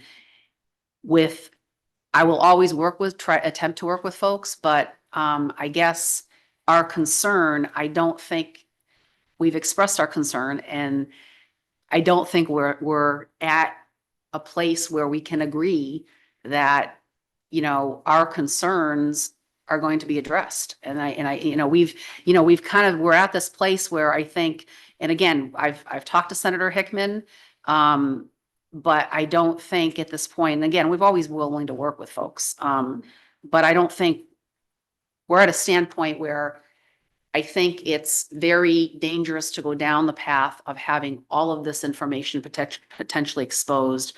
There's no protections in here. And do folks really want some of this information?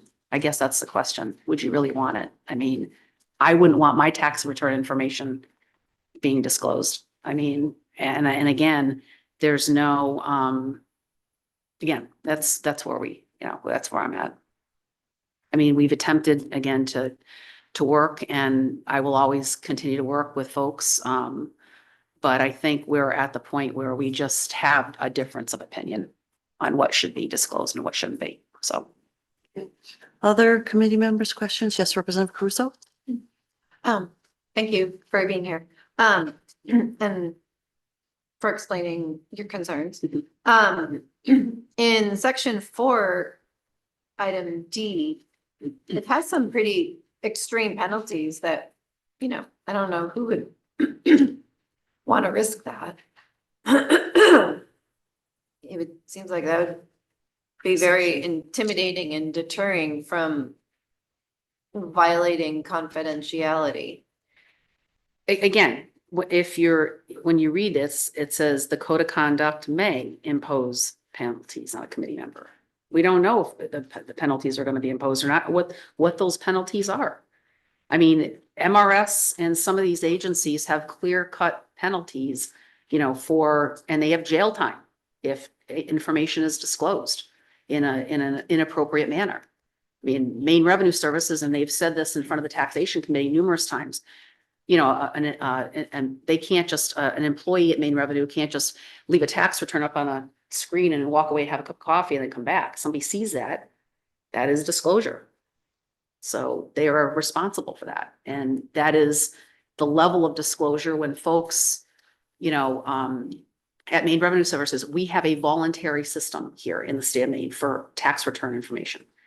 We encourage folks to be to provide as much information as possible. That's what the system does.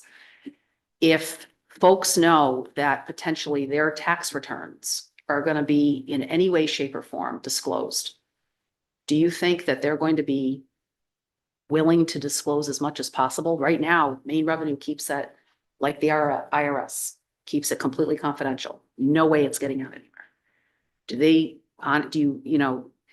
Do you believe that that same method is going to continue with the voluntary system that we have here in the state of Maine? So do you have a proposal for changing the penalty to something that you're saying is more secure? I'd have to take that back and look. At this point, right now, we're looking at this bill. We've, gone around and around on it. I think at this point, we don't think this is the appropriate vehicle for this. But again, I will always take whatever back this committee would like to take back. Representative Lee?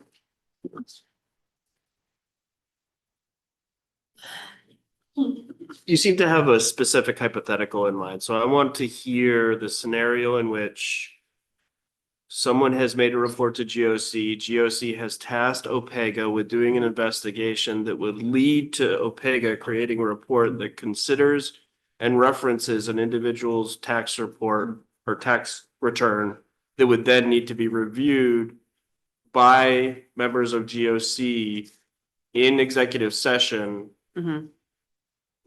What is that scenario? OPEGA, I don't know the specific scenario you're thinking of, but OPEGA does conduct investigations. Sure. They conduct investigations of tax expenditure or they look at tax expenditures. They look at anything that the legislature wants them to look at. Can you think of a report So, that OPEGA has just a issued minute. on one of those tax expenditures in which they've Representative Lee? listed an individual's tax return as confidential information that Representative was Lee? used in that I report? think you cut her off in the middle of her answer to your question. Do you want to finish your answer? No, but they continually do investigations pursuant to what they're asked to investigate. So if they're asked to investigate, say, tax expenditures in general, what would prevent anybody? They see confidential information at times. They can't just go in, it's my understanding, they can't just go into Maine Revenue Service and say, I want to see all this tax return data. They have to have a reason to see that. But what's to stop them from any working papers or anything that they do utilize? What's to stop the GOC at that point to obtain those papers or to obtain any of that and use that? So I think it's, I don't know, quite frankly, the extent of it, but I'm just thinking maybe hypothetically, that's probably, that's what we're concerned about is, or tax return information. I don't even know. I can't even begin to theorize what the GOC could ask Opega to investigate. Make it the sky's the limit. So I guess you don't know what they can ask to them to investigate. It could be companies that do, I don't know. I mean, companies that are manufacturers in the state. I really don't know. Committee members, additional questions? Representative O'Halloran? Can you put your mic on? This actually is for Eli. I had another question for you, but based on Representative Caruso's question, I think just for good understanding, could you tell us what the serious consequences are by giving out secrets that an Opega attorney faces, which are truly consequences, versus what an elected legislator who's serving 2 years with immunity, the differences in those consequences, so we can really understand what a serious consequence is? I don't know that. So the way that the structure is set up is when Opega enters into these agreements with agencies, they are bound by whatever penalties the agency themselves are bound by. And so in the case of MRS or anything with tax, there are, very strict laws that include these criminal penalties. Some other agency might have a smaller penalty, but it's whatever that home agency, whatever their penalty is, the individuals in Opega who are accessing those confidential materials would be bound by that as well. And that's all based on that contract. I showed you a copy of that contract the last time we met. The only individuals in Opega who access, or excuse me, the only individuals in Opega who are allowed to access whatever materials are specifically signatories to that contract. No other individual in the office would have that same access. And so it's those signed individuals who are bound by that. For a legislator, there is broad immunity, both under the Tort Claims Act and just the general legislative immunity that would bar both civil and criminal charges against them. Just one quick follow-up. Is it for Eli? For Eli. Okay, go ahead. So just so we have a clear understanding for everybody in here today, you have somebody who may or may not be removed with a 2/3 vote versus somebody who will get a criminal charge and is also possible of getting jail time, prison sentence, for depending on what it is that they're leaking for information. Those are the comparisons of severity. With the slight change of will get a charge to could get a charge, I can't speak for what is or would happen in the future, but there are certainly that possibility, yes. Thank you. Any other questions, committee members? Yes, Representative Henderson for Eli. Okay. Thank you very much. Hi, Eli. I don't know why this thought hadn't come to me before, but as I was in conversations with the chamber actually this morning, I was questioning what the current framework is for the federal oversight committees that have access to these. And I don't, we haven't asked you to research this, so maybe it's an unfair question, but I mean, the state of Maine, right, state legislature, it is essentially Maine's Congress, right? So we have oversight committees just like the federal government has oversight committees within the legislature. What governs them when it comes to confidential information? Yeah, I guess I'll start there. I am not sure. It's certainly something I can look into. Because I mean, they're politicians too. Right. I'm not sure. I don't have an answer for that Okay. right off the bat. Yeah, thank you. Representative Lee, Sinclair, excuse me. I appreciate the comparison, Madam Chair. So there's a lot of concern being expressed around the horseshoe about, oh no, if legislators have this private info, they may disclose it. But all these other folks, we're trusting they won't disclose it because of, presumably only because of the criminal penalties that would be so attached. Aren't we at the exact same peril of potential disclosure in the event of one of those employees getting elected to the legislature and then all of a sudden enjoying that same immunity, speech and debate immunity with respect to whatever they might disclose?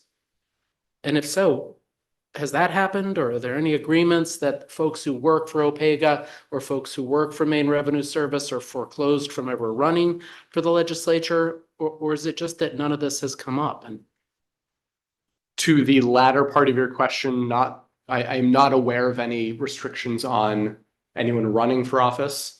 I can't think of any instance in where it has come up, though I can't speak for certain on that. Yeah. And I would also add that the OPEGA staff are nonpartisan staff, much like the OPLA staff. while they're there.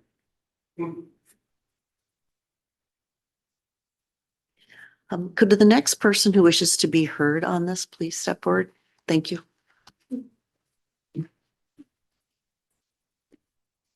Thank you, Senator Carney, Representative Kuhn, members of the committee. My name is Charlie Sultan.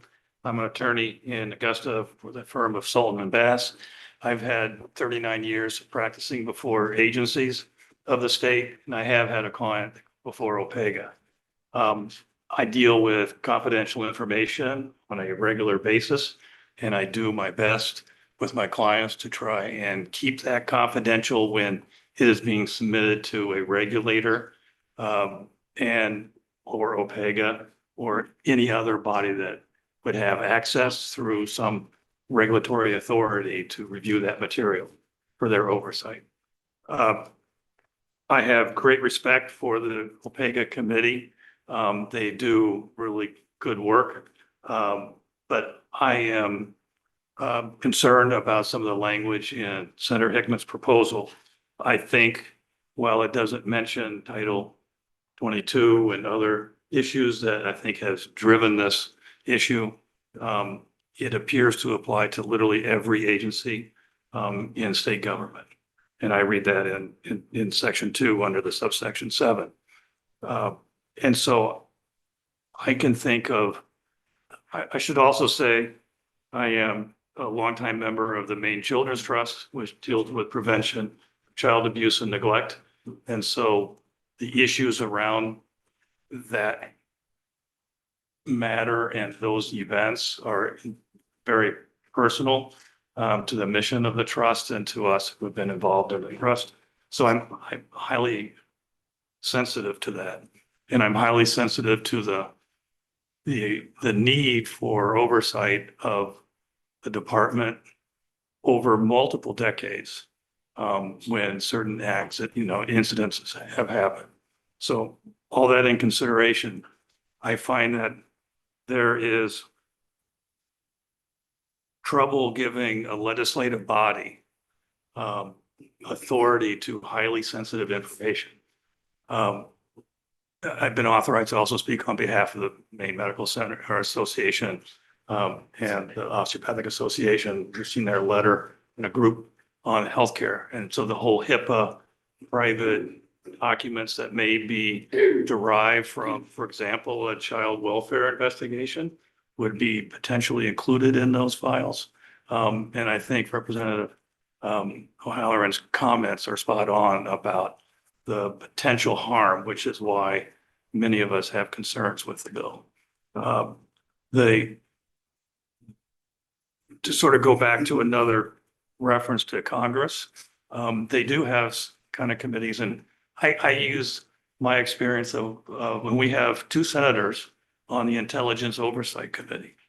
And I've talked to both of them about it, and they receive a lot of really sensitive stuff, obviously.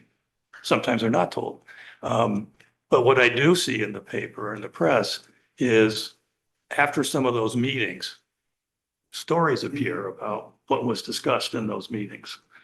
They may not be specific, but they are general enough to give us a flavor of a spin on what was said and not said. And I worry about investigations in a legislative body where a member has few or not strong checks on potentially heading down to the press office in the other building and disclosing information that the reporter is going to want to keep confidential and not reveal a source, but may have really important information that the public or the victims of a particular incident can't respond to. And so that's just a experiential view of why this is. Your predecessors have kept confidential information out of the larger legislative body because you are generally immune in these provisions. While I appreciate the attempt to rein in bad behavior, I think someone can make a calculated decision, especially near an end of a 2-year term, and make political hay for whatever reason. And that's the concern for those of us who are trying to protect that confidential information on behalf of any number of types of people have when it is necessary to share it with someone within a state government. If you're in the child welfare system and the state comes to you, all of you know that that is not a happy occasion, and families fear it for all kinds of reasons, good, bad, or indifferent. And because that's the one in the headlight, I think you need to be very sensitive. And so from the health side, we want to be able to disclose information to a person trying to protect a child or a student or whatever. And you need to be very cautious about how that then gets out and is used. So that's the concern I have from my experience, and I'm happy to answer questions there was a reason why this has not happened before. Thank you. Representative O'Halloran? Thank you.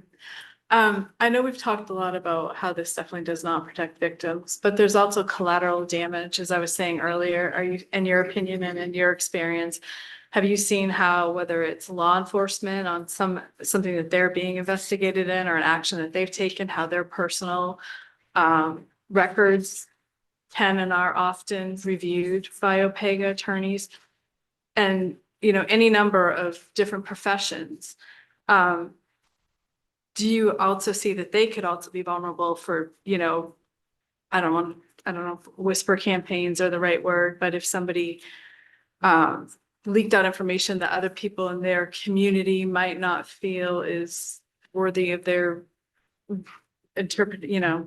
something like that. I mean, there are other people that are involved that can have a lot of collateral damage. There are, if you look at a child welfare case as an example, there are all kinds of people. So you guys know, and I think either your committee or HHS deals with mandated reporters, which professions are mandated to report suspicion of activities. So whether it's the school teacher, the school, the health provider, sometimes it might be a financial institution, and there's a whole list. Law enforcement when they go in, firefighters when they go into a home and see stuff, EMTs.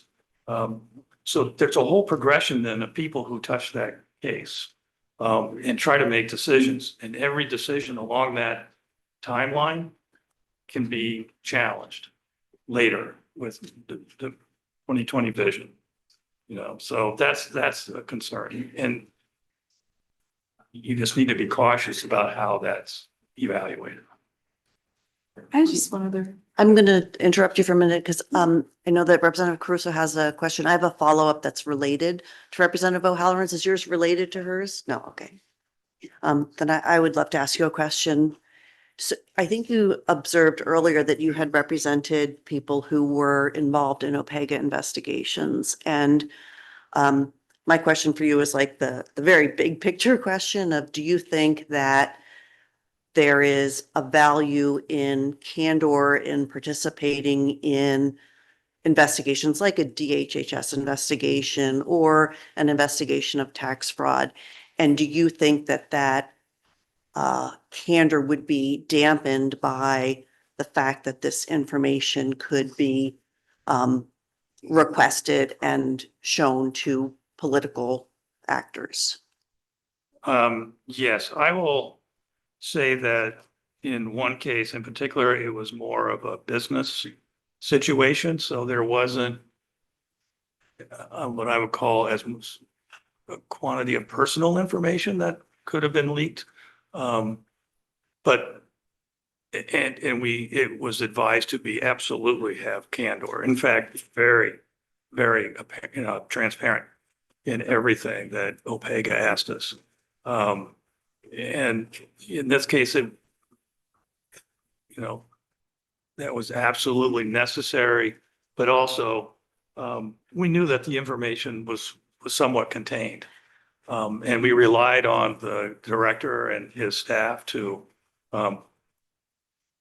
receive that information and to hopefully make valued judgments about it. So, and there were, and then we had, and as you know, in the OPEGA process, you have a chance to review the draft report, which is critical. That's kept confidential. And you can write a response to the director. And I think you guys see that. So that it's in that case, fairly transparent. So, but we weren't dealing with a question of people's health records, mental health records, all that kind of stuff. So there was a little nuance there that's a little bit different. Thank you. Representative Caruso? Thank you, Madam Chair. Thank you for being here. Oh. No offense, but my question's for Eli. I will have the bullet fly this way, right? I know, I'm nice. Eli, we have a National Government Oversight Committee and we have a State Oversight Committee. And I'm sure there's other states that have government oversight committees. In your work on this, is there any information on, it seems like the issue is the confidentiality or the ability to punish. Is there any similar language that you're aware from other states? This isn't the first time that we're having this. We're not the only people having this discussion. Governments need oversight, and I'm assuming there's other committees like this one. Other states is not, excuse me, other states is not something that I've looked into with respect to this bill. I certainly could, but I can't give you right now an answer of what other states do or their differences in enforceability or things like that in other states. And I just have one observation for you, Representative Caruso, which is, so I once assisted a legislator who wanted to request an investigation and actually wanted this committee to become an investigation committee. And I looked at like the feasibility and resources available to this committee to conduct that investigation versus directing the person to submit an application to GOC for an OPEGA investigation. And, when in my analysis of whether this committee could do it or not, the infrastructure for maintaining confidentiality and conducting investigations is expensive. And those resources are just resources that I felt this committee didn't have. And then the person opted not to request the investigation from government oversight. But it is a resource issue at the state level that it may not be at the federal level. Representative Lee, is this a question for It's a question Eli? for Charlie. Okay, go ahead. I've been puzzling through something and I always appreciate the conversations that you and I have. So I'm gonna see if you can puzzle through it with me. The chief executive is at least titularly the head of all executive agencies, right? So is it safe to assume therefrom that they have access to confidential records that are in the possession of those executive agencies?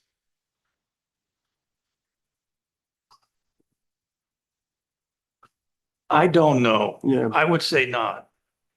I would say they do. I mean, Yeah, I because they know. are the head of each of We're those gonna- agencies. And so I'm just I curious wonder why what- we don't have those same concerns. They have the same immunity that I we can have. answer that question, Oh. at least with regard to the Department of Health and Human Services. It says, all department records that contain personally identifying information are created or obtained in connection with the department's child protective activities and activities related to a child while in the care or custody of the department.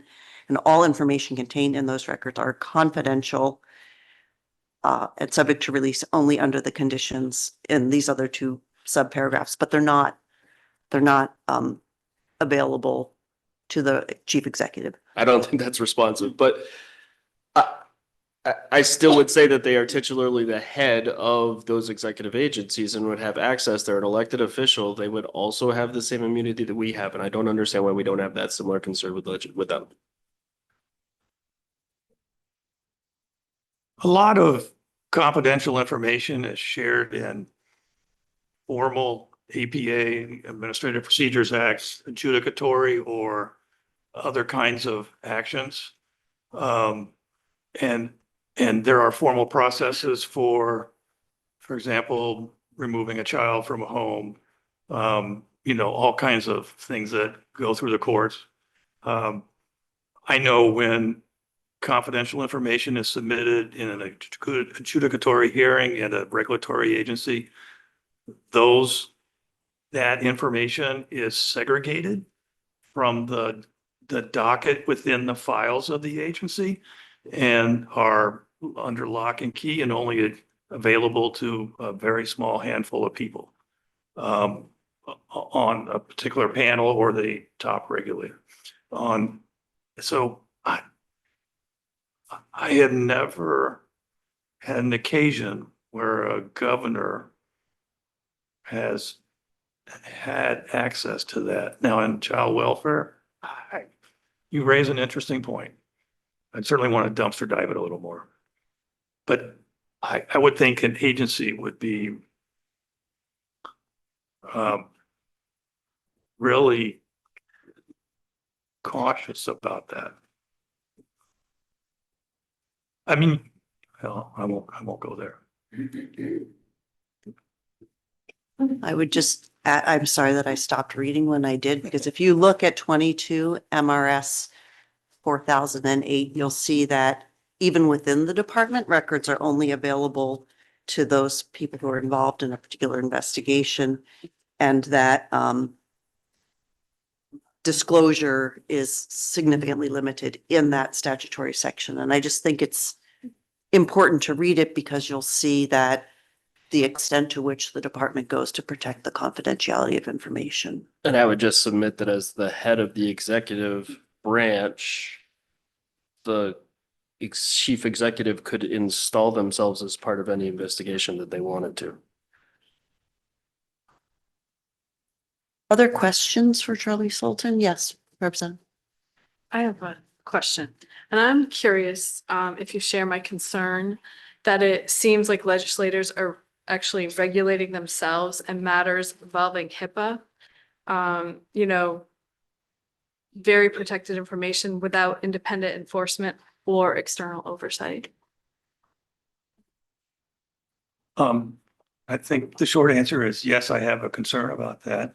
It was interesting. I was in a conversation earlier today with a former high-level staffer at HHS, and they mentioned that there were federal laws that prevented information being shared, of which I wasn't aware of, and haven't had a chance to look. But so there might be other external factors that also cover some of that. But HIPAA is a really interesting law, and we all need protection, and that statute provides it. It allows that information to be protected from a family member, a spouse, and so when I call up the doctor and ask about my wife's health care, I mean, I'm not going to get it unless she has specifically said I have access to that. Same with a child. It's really sensitive, probably the most sensitive information we have. And a lot of that information is used and available for cases involving abuse, whether of a child, of an adult, of an elder, and things like that. So it's out there. And they are oftentimes, these situations lead to the most tragic ones we see in our society. Additional questions for Charlie Sultan, committee members? Thank you. Eli, did you have a point? I was just going to, excuse me, the federal laws that Charlie just mentioned, at least with respect to federal funding, those are referenced in the blue memo from last work session. Thank you. Can you give us a quick synopsis of what the blue memo says? There's don't mind. language in, it's one of the sections, there's language in the Federal Code of Regulation, the CFR, with respect to the federal HHS and federal funding, that there's limitations on information being accessible to legislators at large. And the concern there is the risk of federal funding going away if that information is accessible by any legislator, regardless of which committee, et cetera. Thank you. Is that something that in your conversation with the OPEGA director, you discussed with him? Correct. Okay, thank you. Do you have an idea of the framework for losing federal funding potentially? Thank you, Charlie.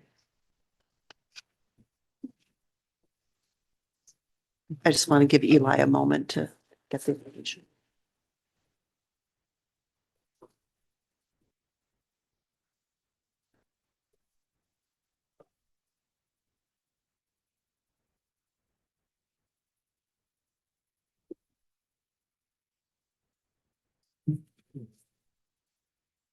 I'm going to read an excerpt from, this is the 2005 AG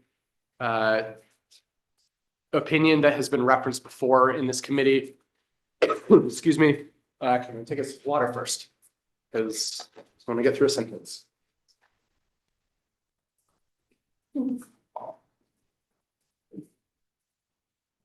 Maine receives federal grant funding for its child protection programs from two primary sources.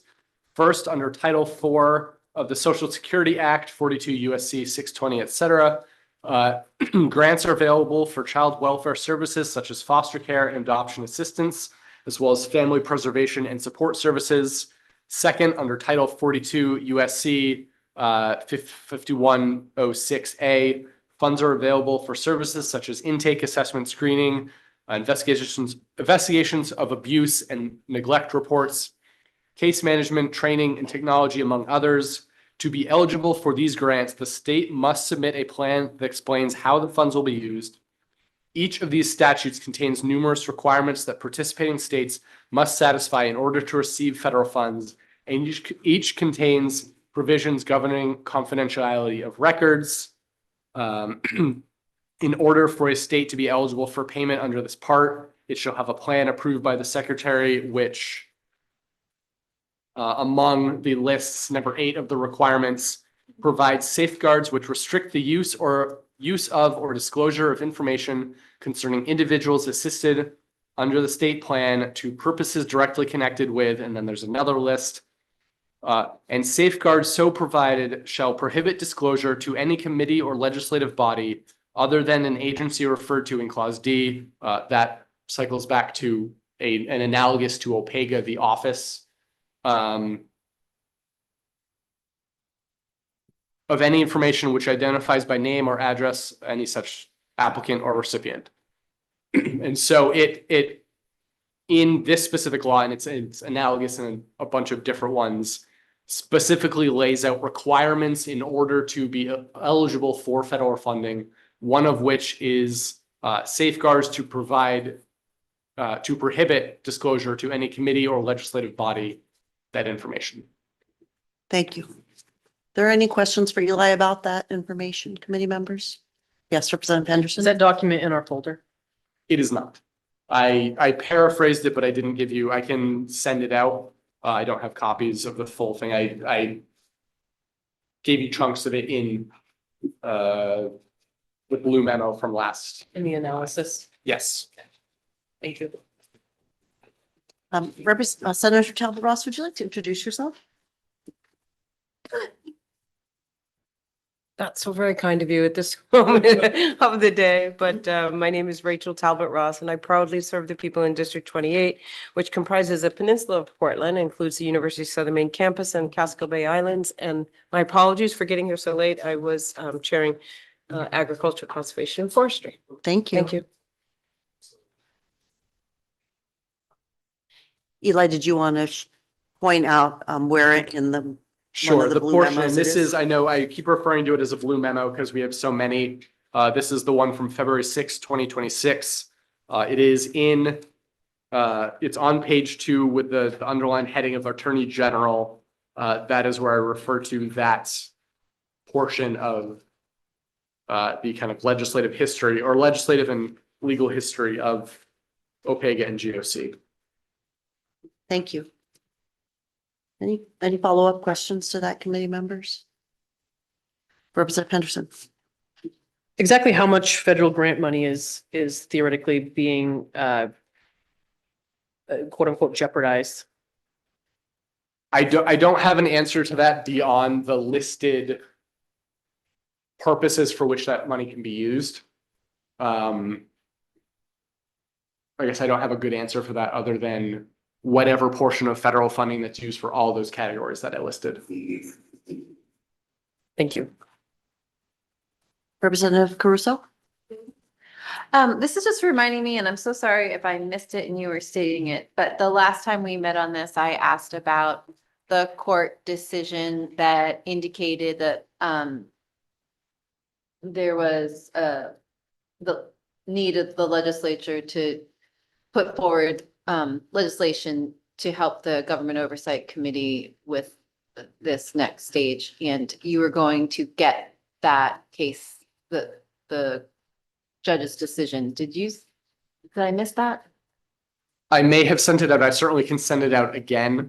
I apologize if I didn't, but that is. I may have missed it. I'm not saying that you did. That was GOC v. DHHS. And then kind of looking around and I'm finding other state language. And so I guess one thing that I will clarify from your question right there is that by my reading, the case doesn't say that the legislature needs to go and clarify. It says that if the legislature wants this ability, they have the power to give themselves this ability. Thank you. Would the next person who wishes to speak to the committee please step forward? Representative Henderson, do you have a question? Yes, Madam Chair, I would like to hear from Senator Timberlake. I know that he had an accompanying bill that he graciously asked us to ought not to pass so that he could move forward with Senator Hickman on working on this measure. I believe he's also a co-sponsor on the bill as well. So I'd be interested to hear his 2 cents on what he's heard so far.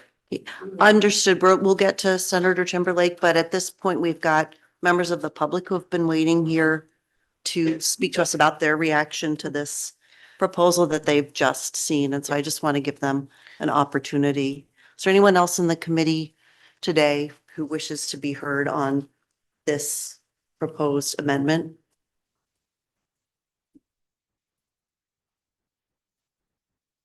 Okay, it doesn't seem like there is.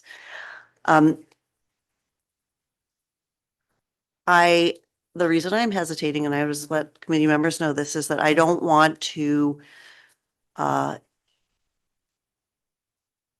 engage in debate with the bill sponsors. I would like, or us as a committee, to engage in debate of the merits of the bill. And so I would limit the questions because I think it's really important for us to talk to each other about how we feel about this legislation and how we're going to move forward, rather than hearing from people who, will not be casting votes at this level, but will have their opportunity when it goes to the House and Senate. And so Senator Timberlake, did you wish to answer Representative Henderson's questions? And I'll just To be very short, and I won't debate. Representative Henderson, go ahead and ask your question. Thank you, Madam Chair, and good afternoon, Senator Timberlake. Thanks for hanging out with us. You've been privy to the discussion thus far, without giving us a new presentation, as would be probably more appropriate for a public hearing. I'm assuming you've had an opportunity to take a look at the amendment that's been presented. Is this something you worked with Senator Hickman on? Like, what are your just high level thoughts? Well, thank you, Representative, and thank you, Madam Chair, for letting me support. My name is Jeff Timberlake. I'm State Senator from District 17. I could never speak as eloquently as Senator Hickman does, and but we've worked pretty diligently on trying to come up with what we thought was a way forward with this bill that would accomplish what some of us who've sat on government oversight for the last 6 years have needed. And so I think when you look at the amendment, maybe it needs a tweak, maybe it doesn't. I'm not convinced it does. I think it gets to where we want. We listened to what the courts told us. But I think that if I had anything to say here, and I'm just a farmer out of Turner, so I'm not as clever as some of the people sat around this table who are good at wordsmithing, but the Government Oversight Committee is one of the only committees that I ever sat on that is probably as close to being as nonpartisan as any committee in this building. We work very hard to not make it a partisan committee. We take our job very seriously, and we're here because of the death of children. And so we think that the amendments that we've laid forward would give us the ability to look behind that curtain that DHHS has built. The court system, it says, the legislature, in their opinion, has the ability to pass this law if they want to. I look at what the federal government does, and they have the ability to look behind the curtains in DC. And I don't think the people that go to DC are any more honest or got any more morals than the people that are representing the people in the state of Maine. Matter of fact, I think we do a pretty good job, all of us on both sides of the aisle, of being pretty moral and pretty honest. And I think that the Government Oversight Committee would take that very serious when they go behind the door in an executive session. It's wrote in the amendment that it can't be on a computer. It has to be on paper. It can't leave the building. We have to sign something saying that we know that.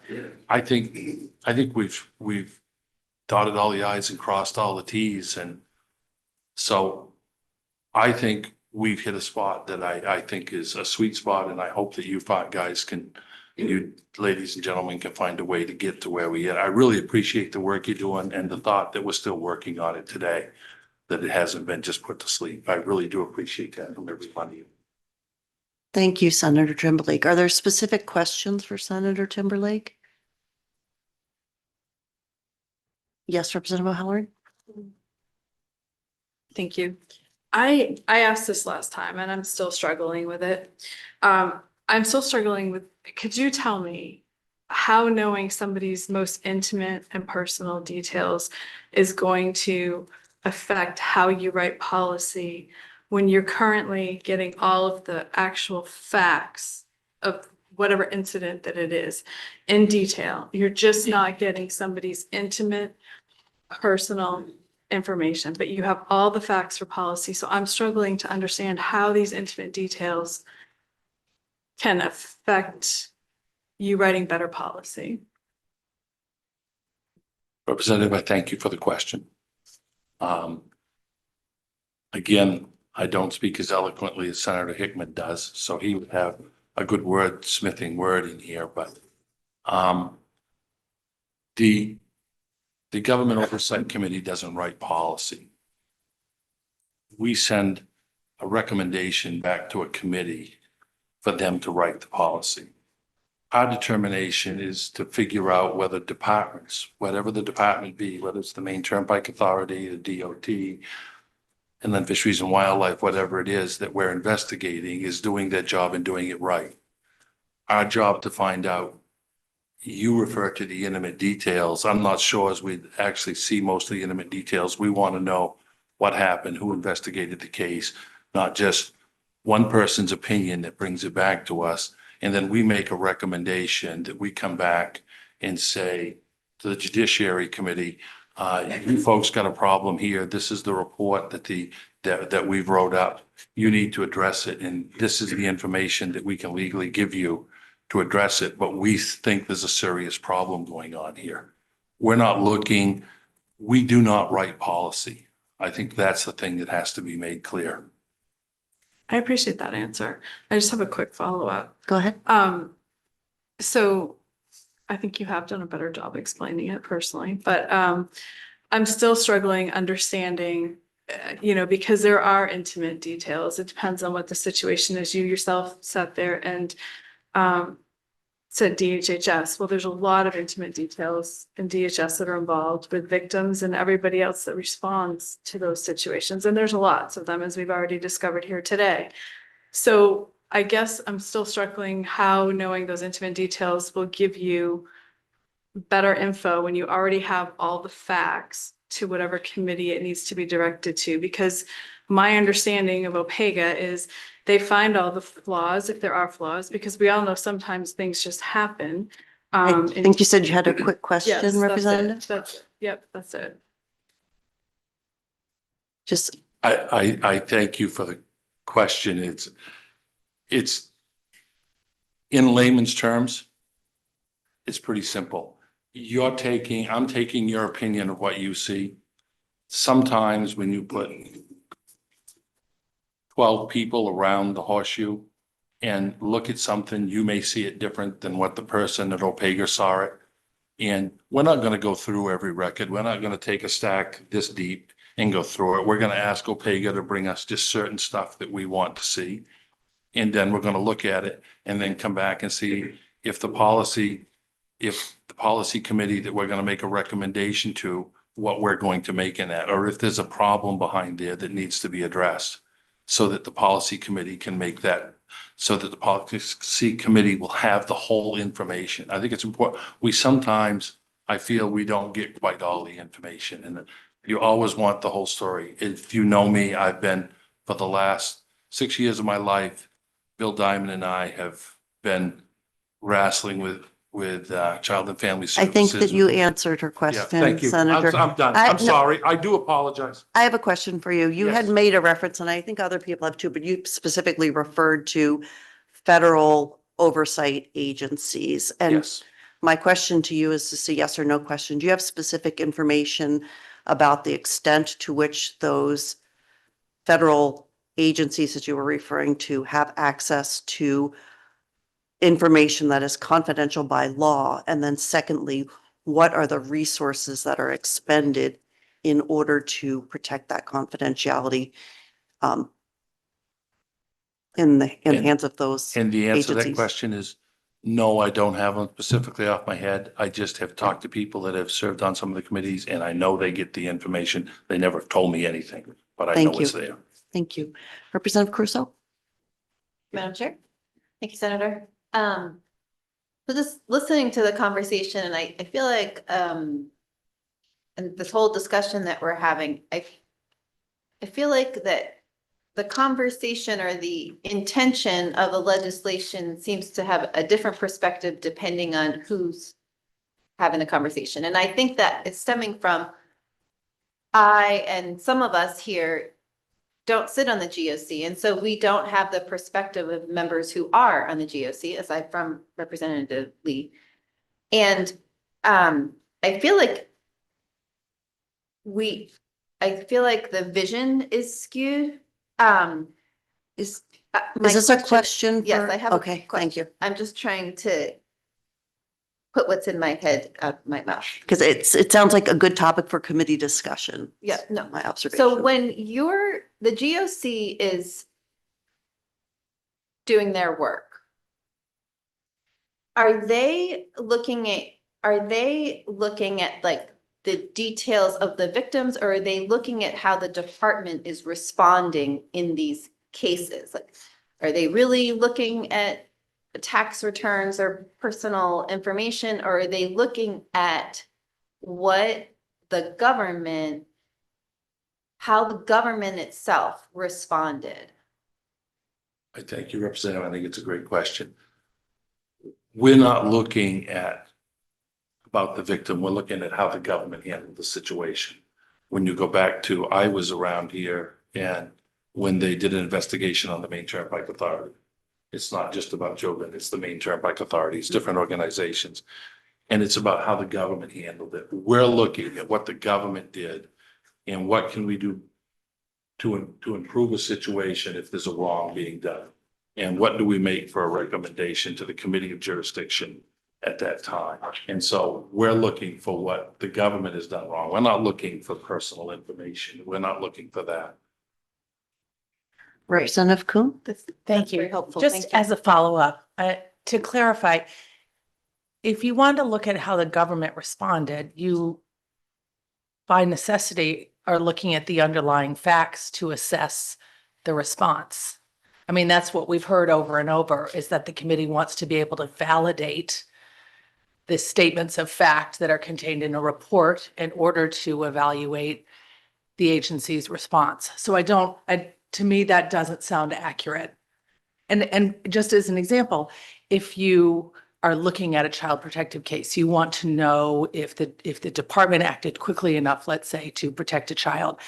Of course, you're going to look at reports that came in, medical information, assessments of mandatory reporters. All of that underlying information is what enables you to assess the government response. Representative, and I guess I would agree with a portion of what you said, and I would disagree with another portion of what you said. I look at, when we was looking at that, I want to know on a mandatory reporter, if they had three cases that were mandatory reported, how long did it take them to react to it? I'm not necessarily looking to prosecute. I want to know how long it took the department to react to addressing the situation, or if they ever did. How long it took them when somebody filed a complaint. How long did it take the department and which supervisor? Do we have a hereditary problem of it being the same supervisor over and over and over again? Or is it something? That's what we're looking for. We're looking to find out where the situation in a child death that it went wrong, but if it's in the Maine Turnpike Authority where the money was misspent or where something wasn't done, we're looking for that information so that we can come back and say to the DHHS committee, this is where your problem lies. Go ahead with your follow-up. Okay, and then I'll let it go.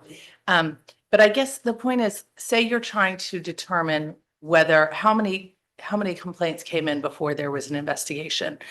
Let's say the department decided that for whatever reason, this complaint wasn't valid, it wasn't substantiated, and so they decided not to move forward. By necessity, you're looking at the underlying evidence that supported that determination. Yes, I would. And Representative, again, I thank you for the question. I agree that we're going to look at the evidence at that time, and that's why we're going to have signed the documents. It's going to be done in executive session. It's going to be done behind closed doors. It's not going to be allowed to be disclosed what we saw or what we see there. But I think that has to be available for us to see, to know what happened in order for us to make the recommendation that we see. Any other questions, committee members? Is it a very short question? I just, Information requests. Okay. Run, no. I'm gonna run. Yeah, no. I'm I, slow, so you catch me. I'm pretty slow these days too. I don't know if you can bring this or get this to us, but I would like you to identify what specific failure in the current OPEGA oversight structure that would require us to change precedent and allow GOC elected members to directly review working papers and privileged information. So I need to know what that failure is.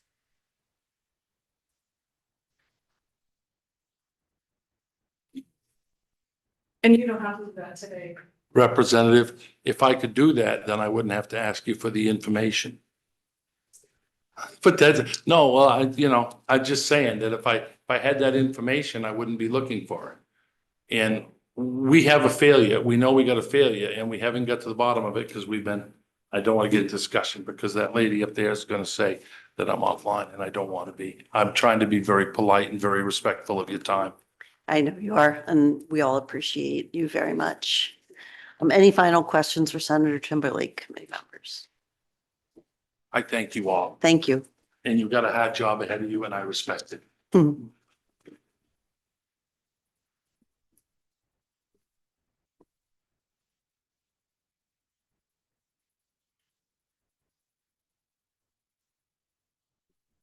Committee members, would we like to engage in some committee discussion at this point? Would people like a caucus break? Eli? Before, excuse me, before discussion or caucus, I have a couple of just technical comments about the draft language that I will give, but I want to do that after you've finished, et cetera. Actually, we'd love to have the technical comments now because maybe that will give us some direction. Great. So on the draft that Senator Hickman gave, just a couple of things for you to consider. One of which is there's a couple of instances where, excuse me, where the word deems is used. And then the first one being in section 3 in that second line, the committee deems necessary. And then in that section 12, changing determines to deems it necessary. Based on the way that we draft things, the word deems is generally used to indicate a legal fiction, something like charging a minor as an adult for certain crimes, those sorts of, that's like what a legal fiction is. And so I could put in the word deems in my draft and send it over to the advisor's office should this committee wish to move forward. I bet you that they're going to come back and say, hey, switch that deems to determines. So just food for thought there. The second point, and I think during these discussions, we've alleviated some of them. The second one is in that section 3, committee deems necessary to perform its constitutional functions by providing thorough oversight of government agencies. Thorough seems fairly subjective. I think maybe having some sort of better descriptor of what you want that oversight to be, whether it's a different word or I guess just food for thought there. And I think the other things, one final one. In section 6, and this is maybe just a technical word thing. In the second underlined portion, whether or not the committee has conducted an executive session review of the report pursuant to 994 sub 7. My assumption is that should say an executive session review of working papers, because the executive session would be reviewing the working papers. The report review is general, though it may be fine, just things that I noted and wanted to give out to you to think about. Representative Lee. That last one, you lost me. Where are you? It's in section 6, the second red underline bit, whether or not the committee has conducted an executive session review of the report pursuant to 994, et cetera. Should report be working papers? Because in the executive session, you're reviewing the working papers, not the report. Sorry, Representative Caruso, did you also have a question? No. Okay, go ahead. Eli, maybe I missed it, but the yellow is section 5 and the white is section 6. Which is it supposed to be? The yellow is, or the white is the most updated one. The white added in that section 4 because there was a grammatical change or grammatical fix that I did not include and Senator Hickman did, which was simply the removing and from section 3 and adding into section 4. In addition to that switching and, he did change determines to deems, and so I'm just flagging that bit. So just use this. Yes, Thank you. correct. And then Eli, I had one other question on in section 3 of the draft that Senator Hickman distributed today. It's refers to the committee, and it has the word deems, which you highlighted for us, but deems necessary to properly perform its constitutional functions. Do you know what that's referring to and why it wouldn't be statutory functions? Specifically, no, I do not. Okay, thank you. But I might suggest statutory instead. Thank you. Anything else for Eli, committee members?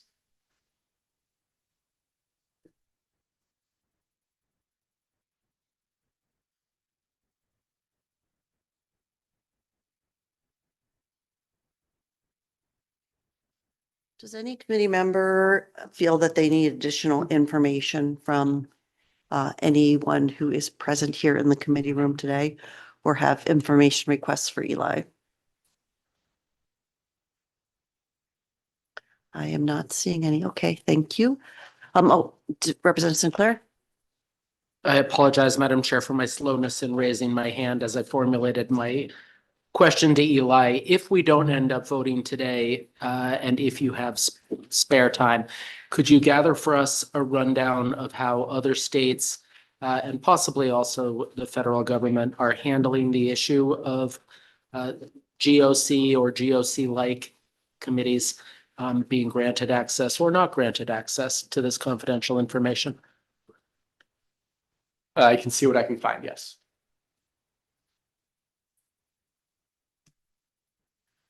Okay, let's take a 5-minute break, committee members, and if we can come back at 6:15. I just need a little time to digest and decide what our next steps might be or what I'll recommend to the committee.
I'm sorry. Committee members, I put your seat down, my apologies. committee members, can everybody return to the horseshoe, please, to, excuse me, complete our work? Thanks. Sorry.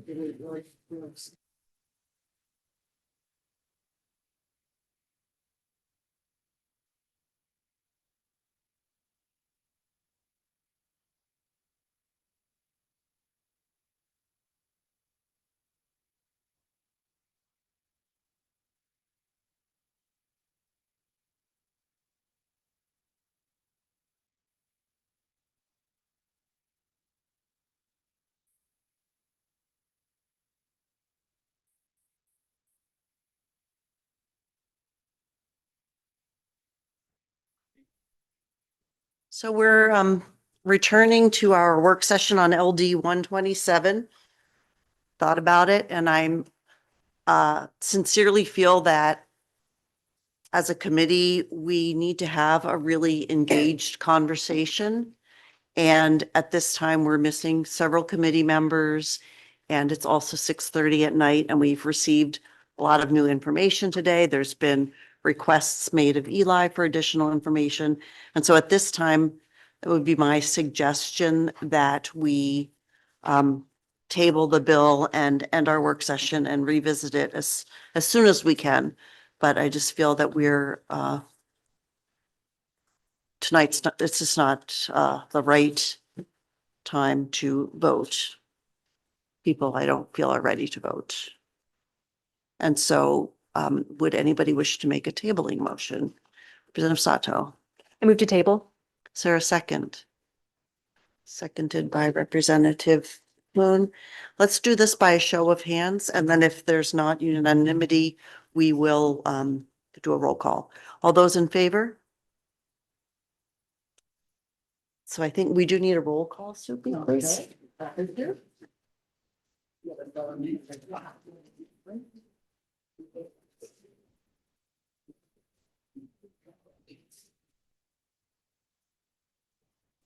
My cousin in the front, she's. Senator Carney. Yes. Senator Carney votes yes. Representative Kuhn. Yes. Representative Kuhn votes yes. Senator Hagan. Representative Poirier. Representative Sinclair. Yes. Representative Sinclair votes yes. Representative Pugh.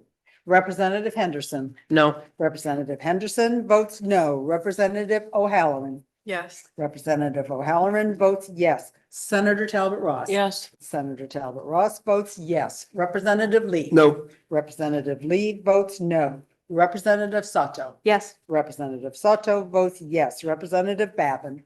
Representative Caruso. No. Representative Caruso votes no. Representative Dana. I'll recall the absentees. Senator Hagan. Senator Hagan is absent. Representative Poirier. Representative Poirier is absent. Representative Pugh. Representative Pugh is absent. Representative Babin. Representative Babin is absent. Representative Dana. Representative Dana is absent. Madam Chair, I have 6 members voting in the affirmative, 3 members voting in the negative, 5 members are absent, and that is the vote of the committee. Thank you. And so LD 127 is tabled. We will reschedule it promptly. And with that, we'll close the work session. And then finally, does anybody have a motion to adjourn? Thank you, Senator. Lots of seconds. All those in favor?